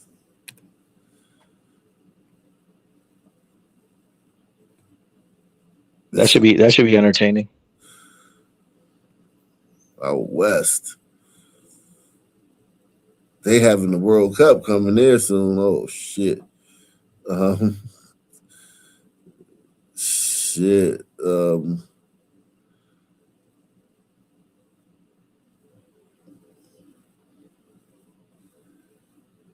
Trump should send in the National Guard for releasing that. new information and body cam footage of the moment a police officer was shot in the line of duty. KTVU's Christian Captain joins us now from police headquarters. Yeah, SFPD said that fires opened fire moments after the officers arrived on scene. They said that suspect started shooting immediately. Officers returned fire, and that was as a result of this entire high-risk stop. I got a flag kit for a felony vehicle, armed and dangerous. It's going to be a 2021 gray Toyota Camry 4-door. It's going to be a robbery vehicle with 2 suspects armed with handguns. San Francisco police say the night of May 31st, officers got word that a pair of armed robbery suspects were headed into the city. Using automated license plate readers, officers tracked the Toyota with the 2 suspects into the city and tried to pull it over near Mission and First Street. The car sped away with officers in pursuit. That pursuit ended near Bayshore and Gerald when the suspect vehicle crashed. Police were on scene immediately and ordered the suspects out of the car. They say the driver of that vehicle, Norris Reed III, opened fire as he was getting out of the car, and the officers fired back. Get out, get out, get out, get out, get out, get out, get out. Hey, come on, put your hands up right now. Hands up now. Out, out. Come on.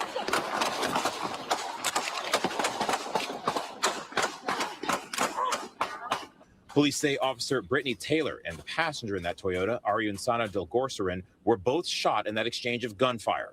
Both were taken to the hospital for treatment and are recovering.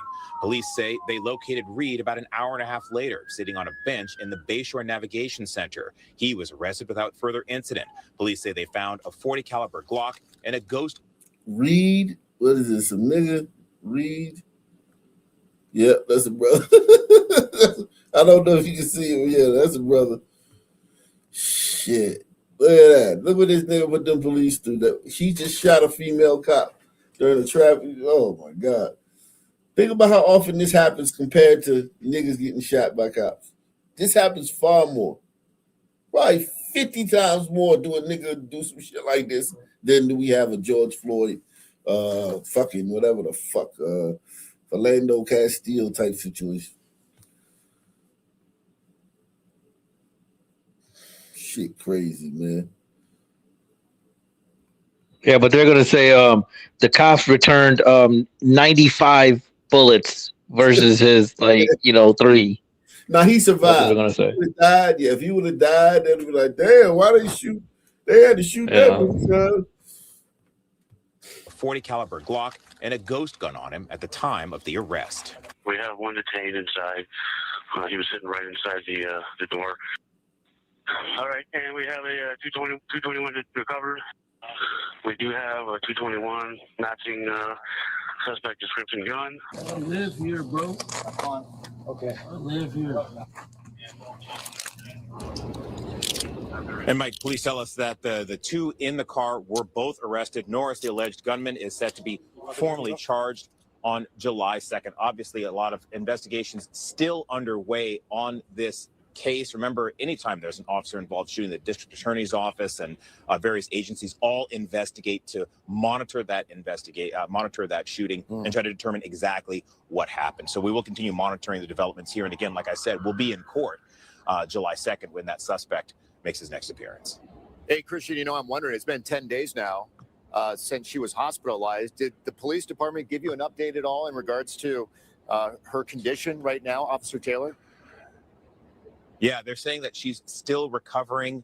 The last I heard, these were still life-threatening injuries. You can imagine, you've heard how many rounds were fired in that video, so you can just imagine the damage.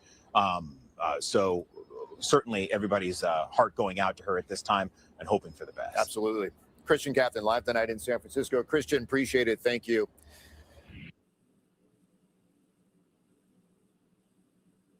Mm.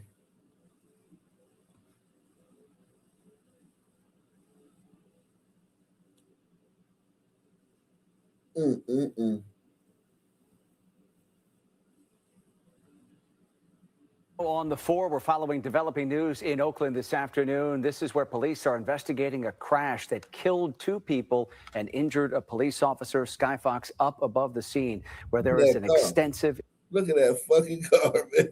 Investigation that is still ongoing right now. Welcome everyone to the 4 this afternoon. I'm Alex Savage. And I'm Heather Holmes. Police say that SUV was stolen and that the suspects were spotted driving erratically. Our crime reporter Henry Lee. What do you think was in that car? That was an SUV. 80% chance Suns, 30% chance Umbritos. Were spotted driving erratically. Our crime reporter Henry Lee live now for us in West Oakland with more on this crash and also, Henry, just how the officer was injured here.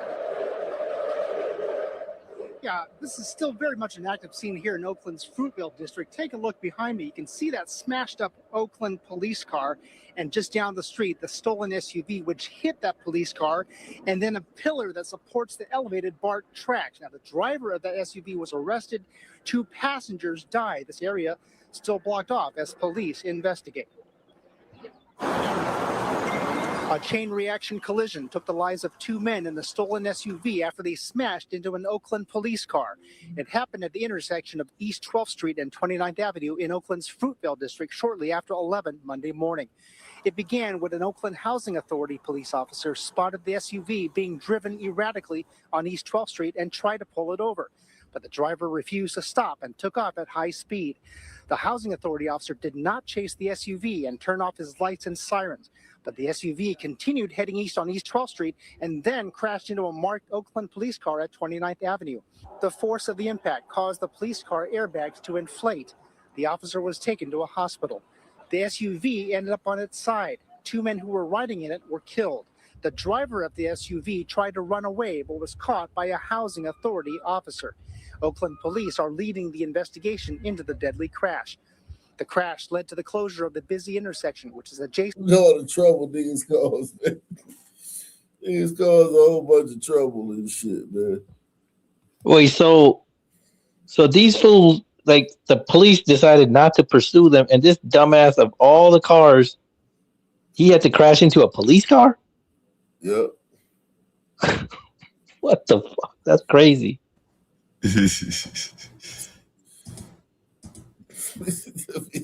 That's fucking crazy. What can you say? And tonight, families remembering one of the victims of that mass shooting that broke out after the First Friday Street Festival back in March. KTVU's Amber Lee joins us in studio. Amber, that victim was an 8th grade teacher, and her students graduated tonight.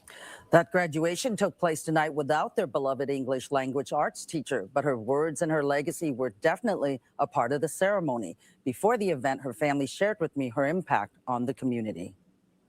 That video for her class, right?